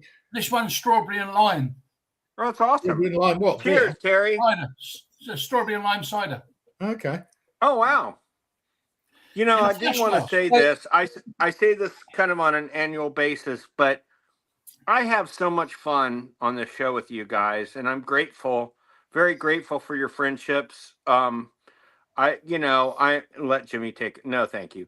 But I want to thank you all for allowing me into the show, and let's hope for another 3 years. I'm really happy to be here, and we're right around our 3rd anniversary, and to be fair, you blink and it's 3 years now that we're older. It's kind of crazy, but this has been. I'm still doing the comic book historians, but I'm guessing I have by 10 times done more episodes of this show than that. Now that we're at, for me, I'm at about 150 shows. So no, it's not 10 times, maybe 5 times. Purple Haze, Jimmy. Yes, but Turtwig, I will say this: the fact that the qualities of it are purple and haze, they don't have to pay any kind of rights for the name, and they did go to court to make that happen. So I find that fascinating. I really do. I love copyright law. I love everything about it because most of the time it makes sense, and in this case, it makes sense. Splat. Have you got any comics to show us? I've got the pile of Douglas Adams. It's only a few, but I was waiting for Tempest. We're almost there. Okay. Yeah. So how are sales at Splat Towers? Well, I had a few orders in, but so basically in terms of internet stuff, right? Sales happen when I put a discount event on. Right. Outside a discount event, you'd regard it as slow. It's not, let's put it another way, it's not a livable income. So to get a livable income, I have to do discount events. Right. Or new comics go on. When new comics go on, it does replenish, and for a couple of months it's a very livable income.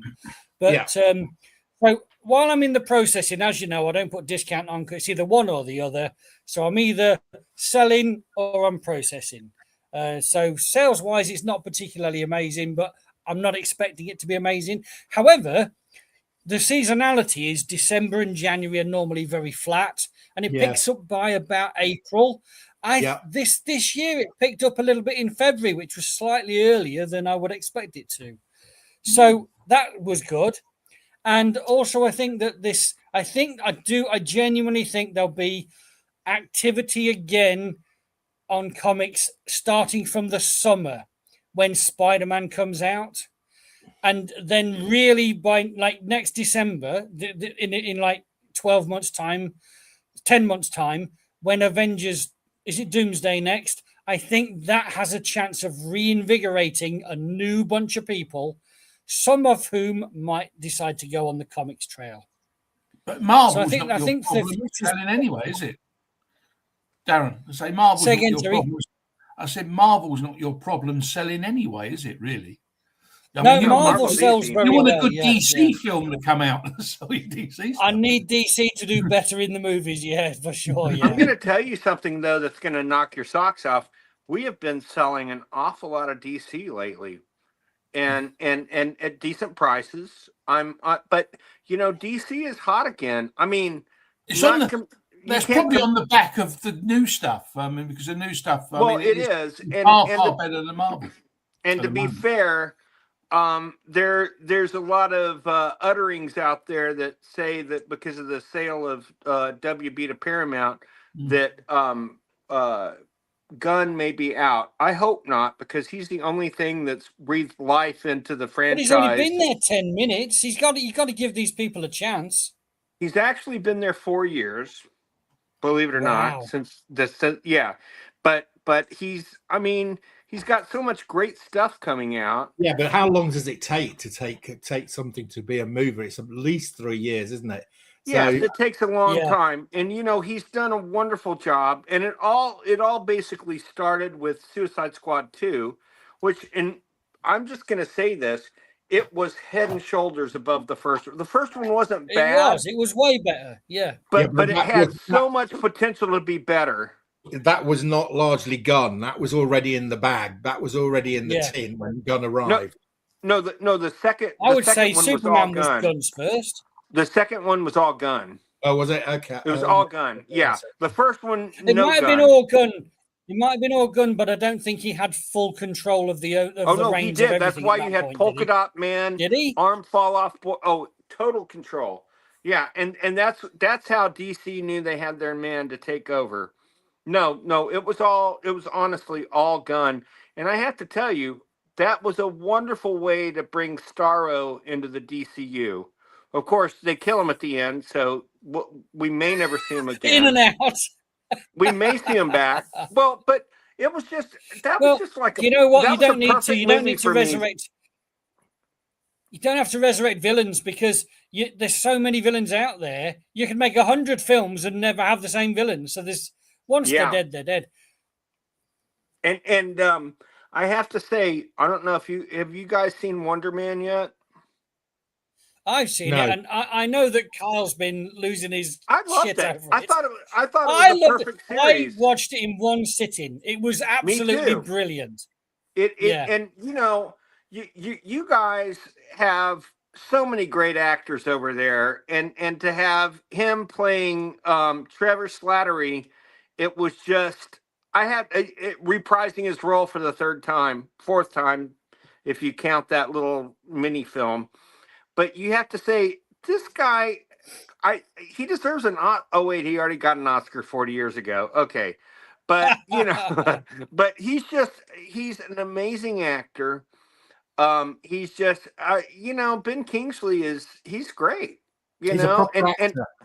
I've never seen anything with him in it that I didn't absolutely love. Hugo. Well, let me just a little slight tangent here, but here's a film that I watched in the last year or two, and I've never seen it before, even though I probably ought to have seen it. It's black and white. It's really old, but there's a star in it. In fact, there's probably more than one in it.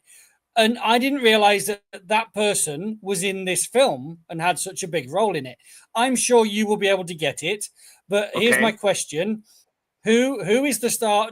Now, I think Mark will immediately know it. So, Mark, I'm going to give you credit. You be quiet. Let these other boys get it. I think Terry's more likely to know it than Bill. So we'll probably start with Bill, right? The Elephant Man. The Elephant Man. Who's in The Elephant Man? John Hurt. Angela, I'm sorry, Anne Bancroft. Trying to think who I'm missing. There's a big one. The one I'm thinking of is the missing Anthony one. Hopkins. Terry, do you know it? Anthony Hopkins. Yeah. Was that it? Yeah. Anthony Hopkins. Really early, and he does an amazing job. Well, to be fair, he had already been nominated for a lot of. Elephant Man happened in '81. Yeah, Elephant Man was only black and white as a sort of filming. Oh, as an effect. Yeah, right. Right, and it wasn't black and white because it was from the 1940s. Based on a true story as well, wasn't it? Right. Yeah, and guess who the comedic producer was? Oh, I don't know. It was Mel Brooks. Mel Brooks produced it. Was it really? Yes, and that's why his wife had a starring role, Anne Bancroft. Oh, wow. I didn't know Mel Brooks directed that. Yeah, no, he produced it. Oh, he was a producer. It was directed by David Lynch. Yeah, and so they were trying to talk Mel into letting David Lynch direct it, and David Lynch was in the back of the theater, and they screened Eraserhead for Mel Brooks. Mel Brooks came out, and David Lynch was like, he was on pins and needles. He didn't, because Eraserhead is a very strange movie, but it was perfect to use that kind of wheelhouse for Elephant Man. They were both black and white, and so Mel Brooks comes out of the theater, and he grabs Lynch by the face, and he goes, "You brilliant bastard! That's just insanity! Insanity! You have the job!" And he kissed him like 10 times. And David Lynch goes, "I've never been that happy and shocked at the same time." But it's a phenomenal movie. John Hurt got nominated for Best Actor for it. I don't think he got it, but he deserved it. It was just an amazing flick. And the thing that came right before that for him was there were two movies that he was really fantastic in, and one of them was Midnight Express, and I'm trying to think of the other. Oh, and Alien. And then he did The Elephant Man, and then after that, Midnight Express. He also did The Naked Civil Servant, did he? Which was the was that a TV series? I think it was a TV film. And it was based on one of you guys. Based on the life of one of the famous homosexuals. I'm trying to remember what his name was. He was still alive. Something, Quentin something. Quentin Crisp. Quentin Crisp, yes. Yeah. Which has always sounded like a cereal to me, but I just got a box of Quentin Crisp. It's great. According to this on the Wikipedia, he got nominated for Best Actor and Best Supporting Actor for Midnight Express. He was nominated and didn't win. Best Actor, The Elephant Man, nominated, didn't win. But he won the Best Supporting Actor in Midnight Express. He did? He won the Golden Globe, I should say. Oh, Golden Globe. And then the Best Actor, BAFTA Awards, he won The Naked Civil Servant and Midnight Express. Wow. He also won Best Actor for The Elephant Man. He won the BAFTA Award for that. So he did win that. And the BAFTA Special Award he received as well. Well, it was kind of funny. 2 weeks after the BAFTA awards this year, they had the NAACP awards, and the guy who's he's a great comedian. He came out and he said, if we have any people with Tourette's tonight, and this is almost everybody in the awards were black. He said it might not go over the same way as it did last time. And so, he's here. It's arrived from Mars. Look, well done. None the worse Live from Mars. None for the worse from where. Here's the man I've been waiting for to show some comics to. Okay, live on Mars. Right, we're going to go over live. We're going to go over live to the middle of nowhere in Lincolnshire, so that we can broadcast into Sheffield. Here we go. Meanwhile, there's only a few Tempest, but these were the ones I'd said I'd pull. Oh, has it gone backwards? Oh, well, I don't know how to fix that. No, it's not backwards. No, it's backwards. It just looks backwards to you. Well, yeah, we can see it the right way around for us. Yeah. So anyway, this is Douglas Adams, the restaurant. Something's happened to your internet connection. Obviously, unblocking your nose has cleared your internet connection. I know. Yeah, and turned it backwards on my screen. Yeah. So that's the restaurant at the end of the universe. Now these all look. There's a lot going on these covers, so they're not like really standoutish, but they're okay. They're beautiful. I think I did say I would want them, but I think Tempest got in first. Deluxe size. Now, I think Mark said that they're not cheap.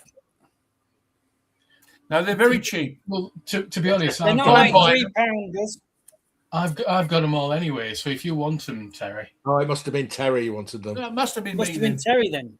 It must have been me. Well, that's perfect then. That's perfect. So one satisfied customer and one. They're all classed as near mint. So yeah, they are. Yeah. Why does that logo look like Willy Wonka? I don't know. It's weird. Yeah, it is funny, isn't it? Yeah. I love this shit. This is great. Yeah. When did these come out? So there's a 3-issue set. There's three issues. So that's the Hitchhiker's Guide to the Galaxy, the Restaurant at the End of the Universe, and the Hitchhiker's Guide to Life, the Universe, and Everything. And they're DC. That's so crazy. Yeah. Never seen them before. And they're DC, and they're all deluxe editions. You've not seen them before, Terry? Never seen them before. And not. I mean, if I had done, I'd have bought them. They're not common at all. No. Rarely. Don't keep saying things like that. That's what I've got to show. But they're £1 each. That's all I've got to show. But I tell you what, right? This collection that I'm processing for sale, and I'm making good progress. I'm not kidding in the slightest. It's only ever been bagged. It's never been boarded. And when I'm going through it, I'm talking 99% of the comics, 99 genuinely, are near mint. And this is from 1985 to 2003. And it's pretty much every single DC comic issued in that range. They're beautiful, absolutely beautiful. And the ones that aren't near mint, just for like 1 or 2 months, he went to a different shop, and those ones are near mint, but they've got a price sticker on the comic, not the bag.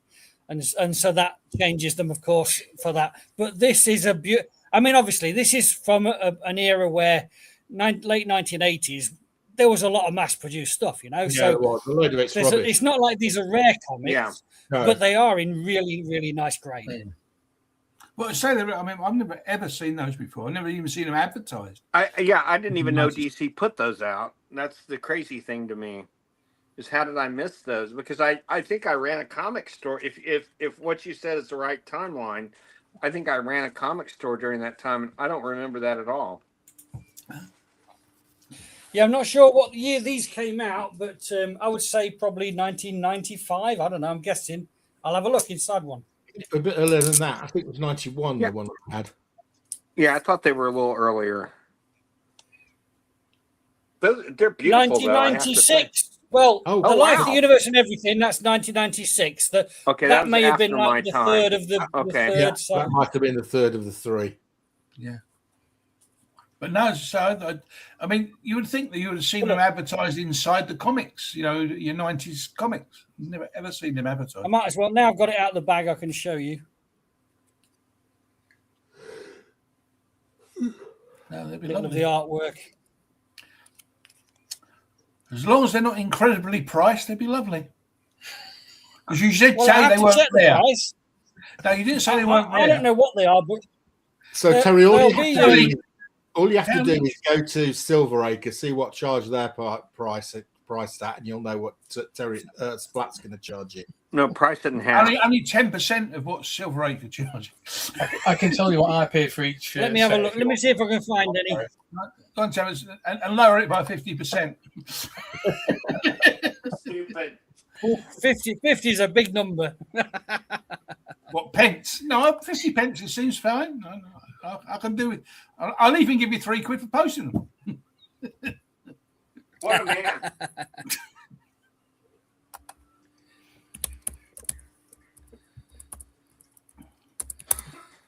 I would be amazed if he's got them in stock, but he might have. No, he's not got anything called Hitchhiker in.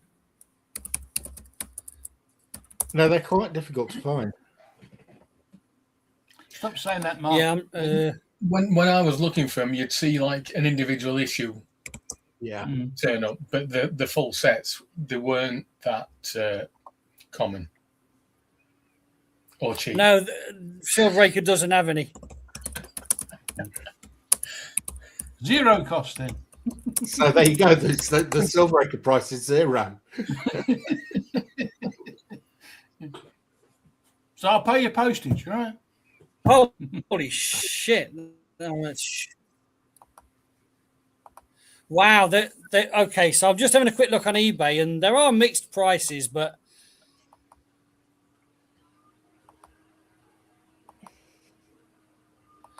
there's a huge range of prices. Yeah, there is. Yeah, that's selling. You want to look at buying. Right, okay. I'll have to have a think about it, but because the last 3 sets that were bought on there were by me. Yeah. That was the tenner. I would have thought. No, I'm thinking a bit more than that, Terry. I was thinking about probably about £8 a comic. That's quite good. I think the one I had. I think the one I had, which I sold on Whatnot, sold for £10. So what's that? 8 times 3? 8 times 9. 8 times 9. Yeah, 72. I mean, if I'm being honest, I think I paid Round about that. £10 per comic. I paid like £30 for each. Yeah, for each set. Yeah, about a tenner a comic. Seemed to be the going rate. If he's charging you 8, that's quite a good deal, Terry. Yeah, that's fine. I can live with that. Jolly good. Then we'll shake hands. That's the deal. You're not allowed to hitchhike in Canada. There's too many serial killers. Yeah, true. Well, isn't it odd that all serial killers, at least in the United States, all look like us? It's all white older dudes, It's kind of scary. You talk for yourself. I haven't got any hair. How can I look like you scruffy git? I don't know. The BTK killer looked just like you. So, he was the dog catcher and put dogs down, and then he elevated to humans. They got the cheese cracker killer. Yeah. The cheese cracker killer. Yes. Yes. All the dead bodies have cheese crackers on their eyes. So cheddar is better written across their chests and I'm hoping Tempest is going to have some comics or figures to show us. Yeah, he will. Unfortunately, I haven't got anything to do with serial killers. Oh, damn it! But I'll show you these. These were those Supermans that I picked up in that auction a couple of weeks ago. Oh, that's really nice. Oh, 10 center. 103. 113. Yeah. Oh, I love that one. That's beautiful. I mean, you've seen all these before because I think Terry's got all these, so I think he's showing them all. These are awesome. I don't know if I've seen these. I don't think we've done this year or whatever the year is. You cannot beat 10 cents comics. You can't. Well, say Tempest got this lot when he kindly sent me that 103, 101. I mean, And he got all of these with that 101. These come in an auction lot, Steve. Yeah. Yeah. Wow, great job, Steve. And they're in fantastic condition. And this was from a Sheffield auction as well, which is that the first appearance of Titano or second? Well, they usually rubbish. Yeah, quite surprising to see. So that Titano's in far better condition than the one I've got. There is more than one auction house in Sheffield, though, so it might have been a different one. Oh, no, it's the one I normally go to. Oh, that's a good one. Is it? I have the crap one. I have number one of that title, by the way. The Three Musketeers. I didn't even know that existed in DC. Yeah, well, yeah, they were. That's where. Yeah, so DC and Disney had a. I like those. Reckoning, and Disney said they'd leave them alone if DC left them alone. So yeah, Musketeers it was. You say you sent me one of those, so I assume it was a duplicate, was it? Yeah, it was. Yeah.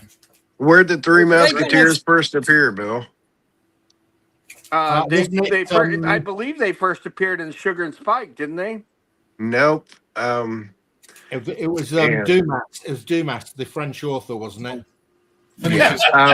No, not the Musketeers. In Funny Stuff number 1, 1944. I'm half tempted to go up and get it now that I'm home. Wow. These do not have Thorpe and Porter stamps on, so that's interesting. But Bill, you know why I was thinking of that? Why? Do you know who did the art in that comic book? Yes. Besides Shelley Moldoff? Besides Shelley Moldoff. No. Because he ran hand in hand with Shelley Moldoff. He was a guy named Martin Idell. Oh, he started Green Lantern. Not Martin Odell.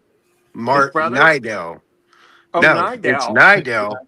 And why that stuck in my head is because I was looking up that Flash 54 yesterday, and that's who did the art on that. That Sugar and Spike where Spike is grown, that's advertised in the other Sugar and Spike I've got. That Dale Evans with the elephant reminds me of a great Batman or detective Corey. I can't remember which one. Yeah, it's detective. There's Metal Men number 2. Oh, that's wonderful. And Metal Men number 3. Now, Metal Men supposedly... Do you notice anything different about these? Well, this colour, the They're number. a bit scabby, aren't they? That says number 2. Yeah. What's that say? That's not DC logo. No, that's a picture library. Is that Canadian? Mimosa Picture Library. These are South African reprints. Yeah. Oh my God, those are great! Wow, those are amazing. Dude, So I love those. There's a Metal Men story plus one other. I haven't looked up what the other stories from. They So, are Steve- black and white ones. So Metal Men Steve, are did in the they queue come in for the- movies, They by the are- way. So there's some other story. are they in the inside. same lot? Are they in the same lot? No, I bought these separately. Right. I've never seen South Is Africa. that Sun God, is that a character? A South African character? Sun God is, I believe. And they're black and white as well. Yeah. Yeah. So apparently that's the new one. this company did a bunch of DC stuff. That's wonderful. I've Was looked it on eBay, officially I can't find licensed, any or others. was it officially licensed, or did they do it illegally? I'm not entirely sure. I didn't get that far. There's not that much. I can't find that much about this. I think it's legally, since South Africa at the time was a colonizer. Last thing I got. Oh, that's a wonderful one. Oh, that's cool as shit. That's Scott Shaw, who sometimes loves me, sometimes hates me. Mostly hates you, I think, Bill. I know. Story of my life. Fuckers. They're cool. Hey, Tempest, hold on a minute. Yeah. Mark, we're missing something here. Tempest is from Sheffield. Yes. Oh, no, it was Leeds, wasn't it? Where? The Basin Full. The Basin Full. What? The what? The Basin Full of Fun, that was Leeds, wasn't it? Oh, that was Leeds, yeah. Yeah. Basin Full of Fun, yeah. Did you ever get any more of those? I have got some more, yes, but I still look out for them. But the ones it's getting more difficult, because I've got quite a lot of them. So it's really the very early ones I'm missing, and they're like rocking horse shit. Like number 1, 2, 3, 4. They're bigger. They're bigger comics. No, I've got one of those. I've got wow, 4. good. Yeah, I've got one of those bigger ones. They're impossible to find. Have you heard of them, Temper? Space and Full of Fun? I don't think I have. No. It's not a comic. It's like what is this? It's like a smutty mag from the 1940s. Well, it's one of those sort of comedy. Oh, I have that set. Isn't that great? It's the fake. It's the Justice Guild into it, I think. Yeah. No, there's a. I think I got the Legion and the Doom Patrol sets in that. Yeah, I've got that. That's the other set. That. Oh yeah. I've got the Doom Patrol one. I freaking love the Doom Patrol. I have to say, it's one of my favorite DC titles of all time. And I like Tempest. If someone put a gun to your head, and said, "Right, Tempest, you have a 50-50 choice here. You can either keep your figures or your comics. Which would the answer be?" Figures. Bearing in mind, it would be the comics. What? I would be very disappointed to see.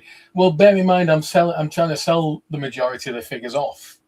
Oh wow, I didn't know that. So while there's still some figures I would be very disappointed to let go, I think I'd much rather keep the comics.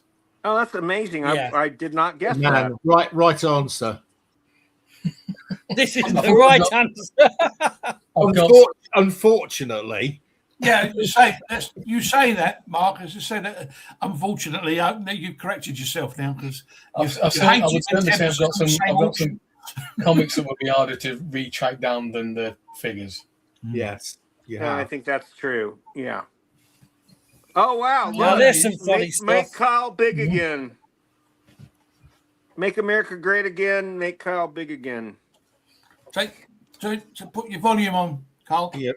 This is sexy shut Kyle. up, Bill.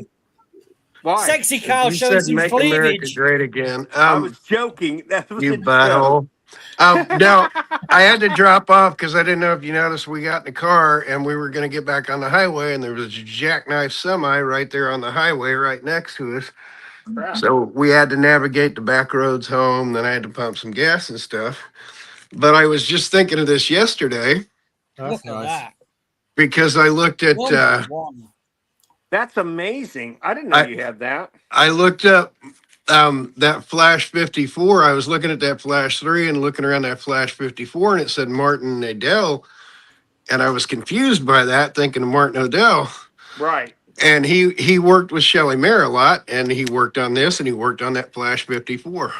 That's crazy. Now that one, Kyle, that one deserves a slab and a clean, I reckon. Yeah, it kind of does. Speaking of slab and a clean, and since I'm up here, and this is why I'm on the air, I did it. Completed my comic book collection. That is wonderful. That is wonderful. This was the one. So I'm pretty much done. Anything else that happens, but I have reached the top of Everest. That's amazing. So very nice. Not that spectacular of a book, but the fact it was one of the 97 gifted from my brother, and it was the most impactful. And yeah, it's only a 5.5. Great cover. So decent condition. Got it at a decent price for me. And then since I was in the box, I don't care how many times I show this. Anytime I move this, I'm going to show it every damn time. Okay. Is that a button collection? Yep. Those are wonderful. The original 1978 Another Planet pen collection. Still sealed. Is that early? 78? Still sealed, certified. Though? Yeah. I thought they were closer to 90. 1978. No, this was one of the old ones. But Cloyson's handset, 1978. Wow, look at that Hulk pen. That Hulk pen's awesome. Those are great. I don't remember those in the slightest. There were 2,500 of them out there. Wow. Pretty nice, buddy boy. It's still sealed. One of them, probably only 100 or so, probably still sealed. But it's awesome. Yeah, that if I had to move that to get to my slabs. So I think I have now 12 slabs. I let go of a couple of them, so I can't remember the number I'm on. But yeah, that's my big show of the day. But yeah, this was stuck in my head. That was stuck in my head because of Martin Adell. So I might have to get that from you, Kyle. That's beautiful. So yeah, I figure with a clean and a press, I'm probably mid-range, maybe a 5. Yeah. Did they say as but like that in a 5 is rare as hell. Yeah, it is. I would think with a clean it, do at least a 5. I mean, the staples look clean, don't they? No, that won't go higher than the 5. That staple area is pretty loose. Yeah. Yeah. But it's beautiful. Thanks, Kyle. I love that. Yep. Yeah, that's my show of the day. I don't think I've got any energy to fish anything else out. So very nice. Well, it's been a hell of a show today, guys. We haven't had this kind of showing in weeks, so I'm glad everybody was able to make it today. And I'm very glad I can say I didn't fall asleep. Gray made a guest appearance, didn't he? So seven. Well, we think it was Gray, but the quality of it looked like a Sherlock Holmes pea super had descended into his apartment. It was like the fog. Wow, look at that fucker. That's awesome, Kyle. Was that the last issue? That's an excellent cover. Let's see. It's no, it's the last issue. Is that the last issue, Kyle? I don't think it's the last issue. No. I don't want to pull this out. Who wants to look up what the date is? I think it's 1943. Don't pull it out, Kyle. Don't pull it out. Don't take it out. Pull it out. That's the first time you've ever said that. Pull it out. Quit untaping it. I'm not one for pulling out. So. No, it's the winter issue. It's either 43, 44. It's either 43 or 44. We have to tell him every week not to pull it out, Tempers. Yeah, we do. But there's something you don't see much in comics, signed by Simon and Kirby on the cover. That is rare. Not actually signed, but No, we got it. Things on the cover there. No, Tuertig, don't encourage him. Please, no. What issue of Detective Comics did they first appear in? Who? It's early. That was December 1944. Hey? What issue of Detective Comics did the Boy Commandos first appear in? Do you know the answer? I do, because I'm looking at it. I'm going. Well, it had to be before December 1944. Well done. No, I think, if I'm not mistaken, it's somewhere in the 41 to 42 range, isn't it? 47. No. 64. 64? 64 in December 1942. Twerkig was closest. Okay, I was right on the year. Okay, I said 41 or 42. Oh, I thought we were talking about issue number. No. I 41 or 42 is what because I remember they were early in the conflict. Yeah, number 64, 1942. No, I was just looking up to see the age of that book, but that came up first for some reason. Justice Traps the Guilty. There's just a random book sitting in the front of things. Another Guilty. Justice Traps the Guilty, number 89. Justice Traps the Guilty, number 1. Whoa. Number Justice Traps the 1? Guilty, number none. Yeah, this is the Thorpe and Porter.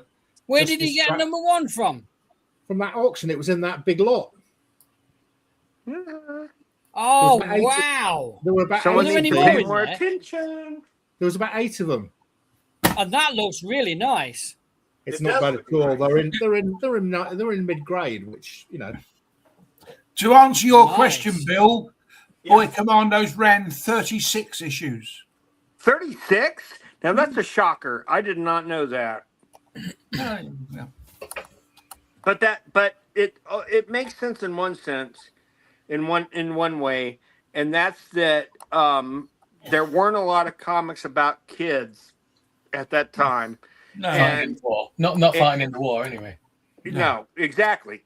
And so as with I think I've told you guys this before, my nieces and nephews are crazy about one comic and one comic only, and it's Little Archie.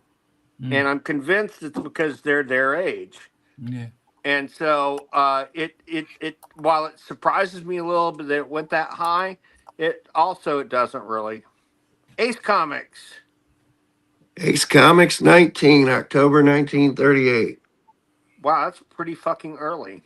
The oldest standard format comic book I own, and the 9th appearance of the Phantom. Wow.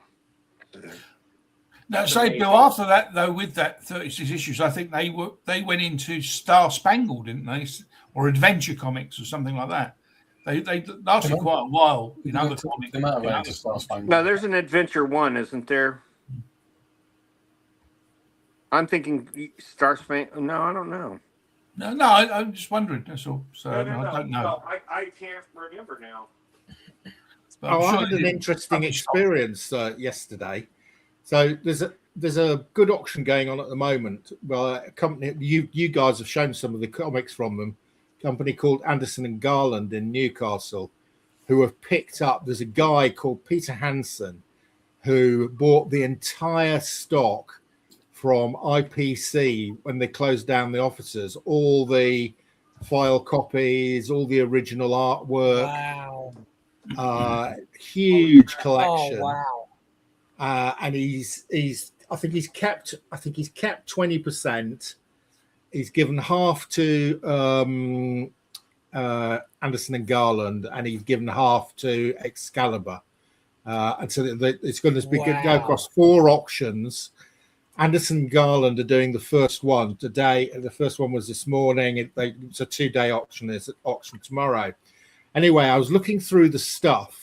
I've actually bought some stuff today. I was going to ask if there was anything there that you were interested in. Well, that's British paper comics, right? Yeah. So I bought an original artwork of Minnie the Minx. I bought issue number 1 from 3 girls comics with the free gifts. And I bought some original artwork of girls' comics. Anyway, I was looking through the auction that was coming up tomorrow. One of them had a really striking piece of artwork from the back of Tarzan Annual 1968, and it was a beautiful watercolor picture of a leopard in a tree. Really nice, and I thought, I really like that. And I looked up the annual, and there it was on the back of the annual. And they'd attributed it to George Wilson. Now, I'm a big fan of George Wilson. George Wilson did a lot of painted covers for Gold Key Comics. Not to mention how much bullshit he had to go through being Dennis the Menace's next door neighbor. Yeah, exactly. I really felt for George Wilson. Given the amount of trouble he got from Dennis the Menace, it was amazing he could continue to do that. So he big fan of, and George Wilson's stuff sells for a lot of money. Anyway, this was advertised as being George Wilson, and I really liked the art, and I thought this doesn't look like George Wilson to me. And also, why is George Wilson doing? He was an American artist. Never left America, as far as I'm aware. Why is he appearing on the back of a UK annual? It doesn't make any sense. And I looked at it, and I couldn't see any. Is there a British George Wilson? No, there isn't a British George Wilson. So I checked that. So I then looked it up, and I talked to Chat GPT, and I said, have a look at this. Do you think this is George Wilson? And Chat GPT said, no, I don't think it is George Wilson. This is not his style. This is like an English artist called Mortal Wilson Man. George. Sorry. Edward Mortal Man. So I looked up Edward Mortal Man, and his last name was Mortal Man, and he did do artwork for British, Look and Learn, and he's not a superhero, and he did natural, Mortal Man. So I rang up Anderson and Garland, and I said, I'd like to ask a question about this lot. How do you know? How come you attributed it to George Wilson? Anyway, I got the woman on reception, and she, of course, had no idea. So she said, "Oh, I'll get John to call you." So about half an hour later, I get this guy on the phone. He's the owner of Anderson and Garland. Really nice guy. Anderson or Garland? He was Anderson. He was John Anderson. The really nice guy. He's a really good auctioneer as well. I've seen him a few times. Anyway, he said to me, "I think you. You said you ring up about the George Wilson one." I said, "Yes." I said, "I don't think it's George Wilson." I said, "Have you got something that proves? Why have you said it's George Wilson? Have you got a signature? Have you got an invoice? Have you got something that tells you it's George Wilson?" And he went, "No, to be honest with you, I did this about 3 months ago. It's taken me about 2 months to catalogue this collection and do all the attributions." And he said, this one was really difficult. He said, I spent about 45 minutes on it. And I think it was some form of AI that told me this. I said, well, I've talked to Chat GPT. Another artificial intelligence. Yeah. I don't think it's George Wilson, and nor does Chat GPT. He said, so he had a look at what stuff I'd got. And he said, yeah, I think you're right. He said, I said, what if you'd sold it as George Wilson? And then somebody come back and said, this is not George Wilson. He said, we'd give them 100% refund. He said, we always do. No, that's the way to do it. He said, I'm gonna change this. To Mortal Man? To the guy, Edward. Mortal Man! Yeah. So I can die like any other man can. I'm still gonna bid on it because it's a great piece of original artwork. Now I have to do a Mortal Man comic. I think there already has been a Mortal I Man took this out of the sleeve and stuff. Probably Holy crap. The highest condition, March 1944, white pages. Those are amazing. Probably my best conditioned old comic. Golden Age comic. That's surprise! What's going off on that cover, Kyle? It's a bit rough. Oh, wow. That's and nice. One staple. Yeah, that needs a bit of bill handling. Yes. One staple. All surprise. The surprise being there are no interior pages. I'm kidding. Yeah. It's kind of cherry. It's kind of cherry. It's kind of flat. It's not often you see rabbits trying to murder other. There we go. Huatan's going to wind me up again. Mark, are there a lot of collectors that buy Silver Age keys, but in covers and prints that came well after the what? Yeah, reprints is what he means. Sorry, he means reprints. Is what he didn't know to call them reprints, but that's what he's talking about. I'm pretty sure. Most collectors prefer to buy the originals. There's only me that does that. A lot. No, as soon as I can get any. As soon as I get in any of those, like oh wait a minute, I think he's getting at me because I buy Alan Class reprints. Oh, I see. Oh, Hurricane, go F yourself. That's wrong. Don't treat my buddy like that. I mean, you're spot on, but don't say that. Only his friends can. Well, you are his friend now, I guess, but from other. Yes, I think yes. Yeah. Huge. Yeah. Hurricane, huge. I'm an American and I buy British versions of American comics from these guys. So I mean, yes. Do you know what? Do you know what I would say, Bill? Do you know what I would say on this topic? Right, I would say that there's not a lot of people, but the people who do tend to be at the top of the collector, the cream of the collectors do. Yes. So not a lot of people we're talking know, about me, but so of course I'm going to agree. Collectors do. The best. No, the most. I mean, I picked up a 1951 Swedish Batman reprint. I paid 50 quid for it. The last copy in the grade I got sold for $1,000. So crap. there are collectors of overseas reprints of US comics, because some of them are much rarer than the original American ones. Yes, the print runs. Mark, remind us what the print runs were on most of the Class comics. Oh, Alan Class print run was between 3,000 and 5,000. Yeah, not million, 1,000. No, yeah, 1,000. And that's what new comics are today. Alternative comics are today. We printed, I want to say Phil printed 2,500 of the original Axicab. About, believe it or not, about half that print run is gone now. And I know what the word is. The word I was looking for was connoisseur. The connoisseurs of the collecting market. These are the cream of the collectors. No, and I think you're right, because I have friends.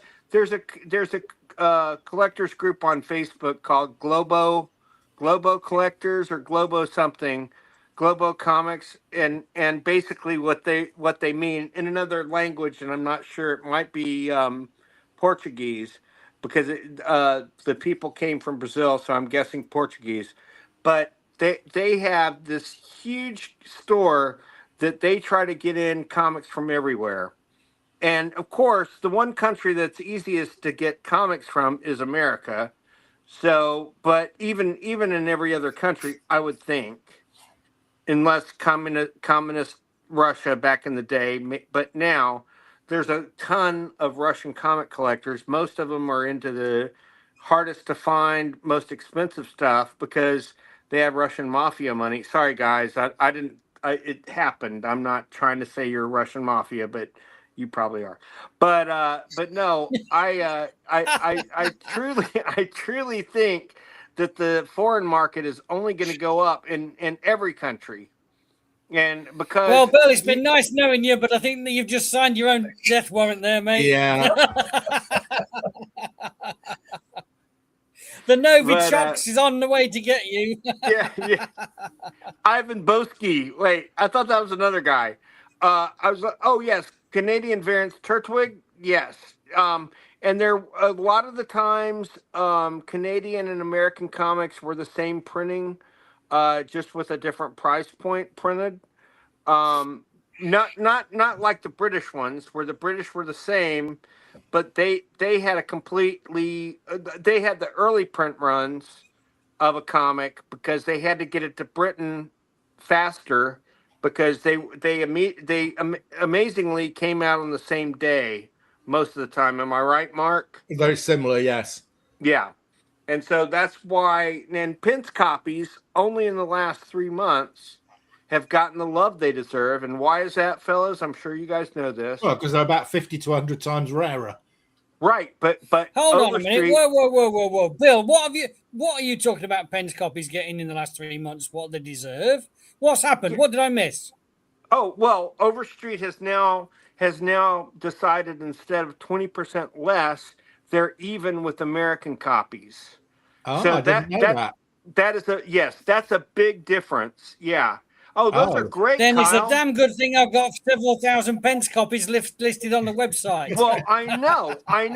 And so what that's done is suddenly people are interested how they weren't interested before. Wow, that's great. There you go. Kyle's got some nice foreign editions. In fact, my favorite foreign edition one that I've got came from Kyle. It is a Chinese Batman. Is what they call it in China, by the way. I just made that up. Sorry. Yeah, that is Turtwig. That is big because for years they were. Oh, that's gorgeous. For years they were quite a bit less, between 20 and 40% less. I could just imagine a Chinese Batman. I'm sorry, I'm going to be racist. Holy clap, Lobbin! No Right, comment. so, no comment. I'm afraid no we're going to comment. have to cancel Splat. Splat no longer appears on the Geeky Weekly show because of racist epithets uttered in the last one. But into the Ratmobile. that's racist. That's racist. I'm sorry, I shouldn't do Racist. that. That's crazy. Extra poster. Oh, that's a great Kong Call. Which country? Where's that from? Kong Call. Look at that Kong Call. That looks like a bit Norwegian. Sweden. I can't believe I'm talking and I had it on mute. Sorry. Kong Call. So is Kong Call an ape version of King Call? King Call. I can't even say it. Oh, Splat is canceled unless he shows some racist 40s books. I sold all my racist 40s books, which were mainly Beano and Dandy, and geez, they were racist. Oh yeah. And there's nothing more racist than Steamboat Marvel. That's all French I want to say. Canadian Spider-Man. Oh, with the Puma. Puma. How many? I don't want any sugar. Canadian count as foreign because they're sort of part of the, Trump says are part of the United States. Well, no, they're part of the America. Well, Trump, as usual, Trump doesn't know what he's talking about. Laurel and Hardy, tout un couleur. En français. En français. La robe de Hadé. That's mutants. Oh, it's all about mutants. Well, of course, yeah, war books as well. I mean, even in the 1970s, British paper comic war books in the 1970s. Oh, look at that! Very, number one. very Oh, racist. number two. Wait, what? That is number two.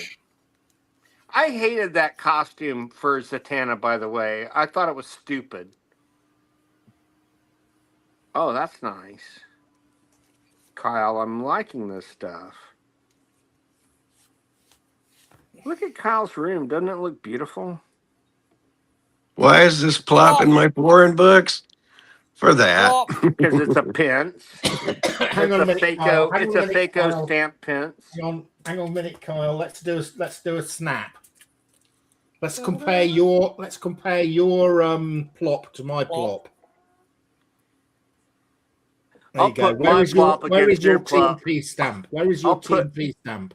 I'll put my plop against your plop any day of the week. Right. So let's see if my plop has got the same positioning of the TMP stamp.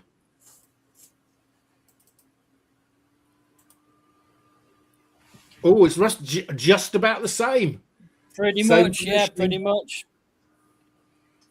Yeah, I mean, these stamps would have been applied by a human being sliding a comic off the top of a comic joint. Move comic slam, move comic stamp, move comic. Yeah. So they would always be in usually the same place, unless it was a different stack and a different person. Stampers were in place back then, though. I wouldn't be so sure that there was a human element to it. Oh, definitely. I can tell you without any doubt that was done manually. Okay. Well, no, I believe you. I'm just saying the technology was in place at the time to not do that, but comic printers are typically cheap. I've worked in British industry long enough to know that was being done manually. If they were done by machine, they'd be all in exactly the same place, wouldn't they? Well, technically, yeah, but definitely done by hand. I saw people doing them. Myrtle is our comic stamper. Myrtle, can you come out, please? Sorry. Evil Ernie. Here's Evil Ernie number 2 in chromium, but they didn't put out an Evil Ernie number 2 in chromium. Oh, so that's fake? Only in France. Oh, those French. They did it in France and only in France. So have you guys heard about the ripoff going on now, that there are all these fake variant copies coming out? Well, how can you tell they're fake? I mean, well, because they're not legit from the publisher. People will buy them. They'll take the cover off and they'll put their own. That's Russian or that's Cyrillic. It's Russian. Cyrillic. Mickey Mouse. Actually, Kyle told me about this one, and I went and bought one. Still bagged up. The first comic ever distributed in Russia. Wow. No, the first Mickey Mouse comic distributed in Russia. Yeah. Well, I mean, they put out their comic books, but this is when the West leaked in, I guess is the way to put it. And speaking of Russia, let's see, there's That's a Bubble. boy. What's why? Bubble. Called Bubble. Oh, It's one of my favorites. Oh. I'm shaking so much I'm dropping things. It's called Bubble. Hey, The I'm first Bubble. Sinister Tales I ever got. Oh, it's nice. beautiful. Oh, I love that cover.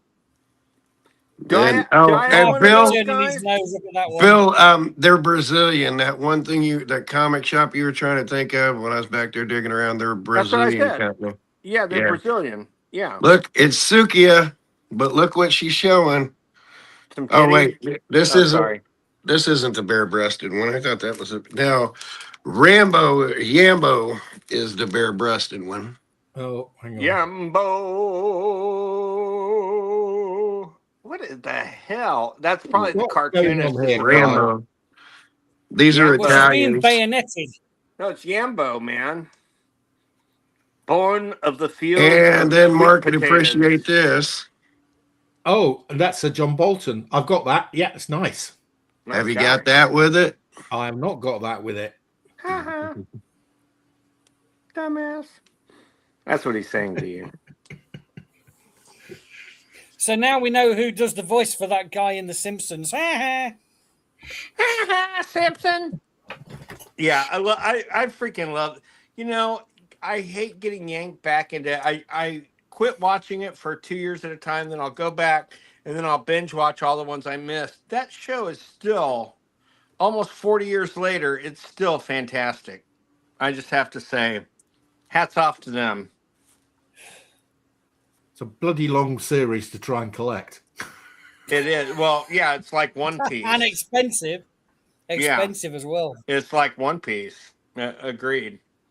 No one else is saying that but me. But One Piece has the most episodes of any anime ever, followed quickly by what's the one? The one that begins with an N. This is the first appearance of someone I can't remember. Quite a long run, didn't it? I let go of my 9.8 of this. Hang on, why are these foreign editions, Kyle? These aren't. They're just in the front of it. They're just filling up the box. Mike Grell. I let go of my 9.8 of this. Wow. To Mark. Why did I let that go to Mark? So is that the first appearance of the Rocketeer? Yep. That's it. Technically, he's in an ad in this one. He's in an ad in number one. He is in number one, yes. There's an ad in number one, but and the cover, he's on the back cover of number two. But I have like 5 or 6 of those. I had a 9.8, but now Mark has my 9.8. Well, no, it's not a slabbed one, Kyle. Huh? It wasn't slabbed, was it? Yeah, it was a 9.8 slabbed. Oh, I must have it somewhere. I've forgotten about that. Yeah. The problem with slabs is they're all piled up like this, and they're a pain to look at. So I keep forgetting what I've got in slabs. That sounds like a movie we need to make. I know. I'm going to sell most of my slabs. I can't deal with them. I hate them. And they take up a lot of room. You can't read them, and it's a niche market. Did I tell you guys the funny thing? They just added a new size to comic bags. Want to guess what it is? Treasury. Slab bags. Oh no, they've done slab bags for ages. They what? It's a bag in a bag in a bag in a box in a plastic box. No. Literally, they now have a size. At least the ones that we buy, they now have a size that's called slab. Yeah, they've done them for a bit. Okay, because they just started doing with the guys, the distributors we get them from. Yeah. They're huge. They're bigger than a magazine bag, and I just think it's ridiculous. I think it's the stupidest thing. It is ridiculous. It's just nuts. Oh, those are wonderful. Hey, Mark, that reminds me. Did you ever find out any more about that white silver surfer? Well, I've got it. If I do ever get anything slabbed again, I will send that off. It's definitely a print error, but I've never seen another one. It's unique. Me neither. And I think it looks better. I think it looks better than the proper one. It's the type of thing. It's really difficult to know what to do with it because it's probably worth quite a lot of money to somebody. To surfer collector. I think you should slab it and list it at outrageously high eBay price. Yeah, I think that might be what I need to do. So, honestly, because it'll probably be the only one. It'll probably be the only one on the census, right, Darren? Oh yeah, it's one of one. There's no others on there, Bill. Okay. Just a plain old Spider-Man one. Nope. Japanese. A Japanese. Oh, Spider-Man. Oh, we're gonna be in. I know everybody's got lots of Spider-Man ones, but not too many people that have the Japanese version you're of the it. second person being cancelled. Honorable. Let's just go full on PT for the rest of the show. Bill, who was the artist on that book with said in a Japanese accent? The artist. Lamita. Lamita.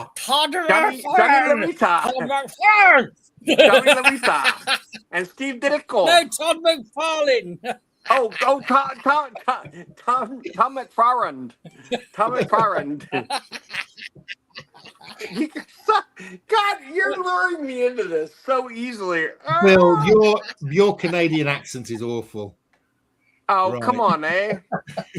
I do have my tickets. Did I tell you guys? So Rush is coming to San Antonio, which they're one of my favorite bands of all time. And they're playing, I want to say 2 nights here, maybe 4. No, just 2 nights here. They're playing 4 nights in Fort Worth, but they got their big break in San Antonio in America. And so it's a big deal. I got tickets for both nights.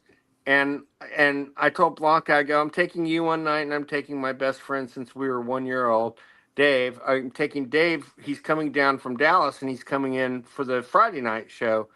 And she goes, wait a second, you're not taking me both nights? I go, no. Do you really want to go both nights?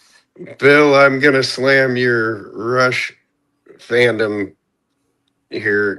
Why? I'm so disappointed. Why? It wasn't San Antonio. It was Cleveland they broke in.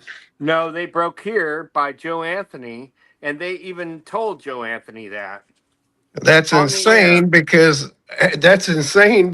they were inducted into Rock and Roll Hall of Fame by the Cleveland disc jockey that played them.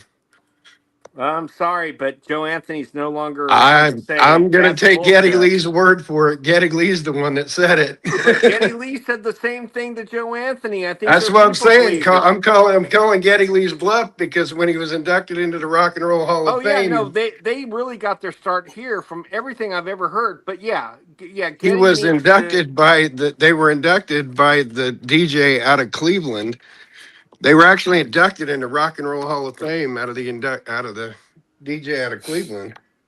Well, okay. I'm not going to dispute what you say, but I'm just going to say. I'm not saying it. I'm saying Geddy said it. That's in their Rock and Roll Hall of Fame induction ceremony. Salesman. Sorry, but that's my guys, story. I think we're coming to a close. Has anybody got a comic they'd like to show us before we go? Oh, yeah. Bill's wandered off. Yes, I'm looking for one. I'm looking for a comic. It's Rumpelstiltskin. It's Rumpelstiltskin. Rumpelstiltskin. Oh, it's a flaming carrot. No, it's not. It's Captain Carrot. Captain Carrot. Oh, wait a minute. We can do another snap here. Is it that one?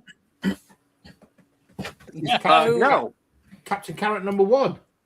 This is Captain Carrot number 9. Sorry, I've trumped you.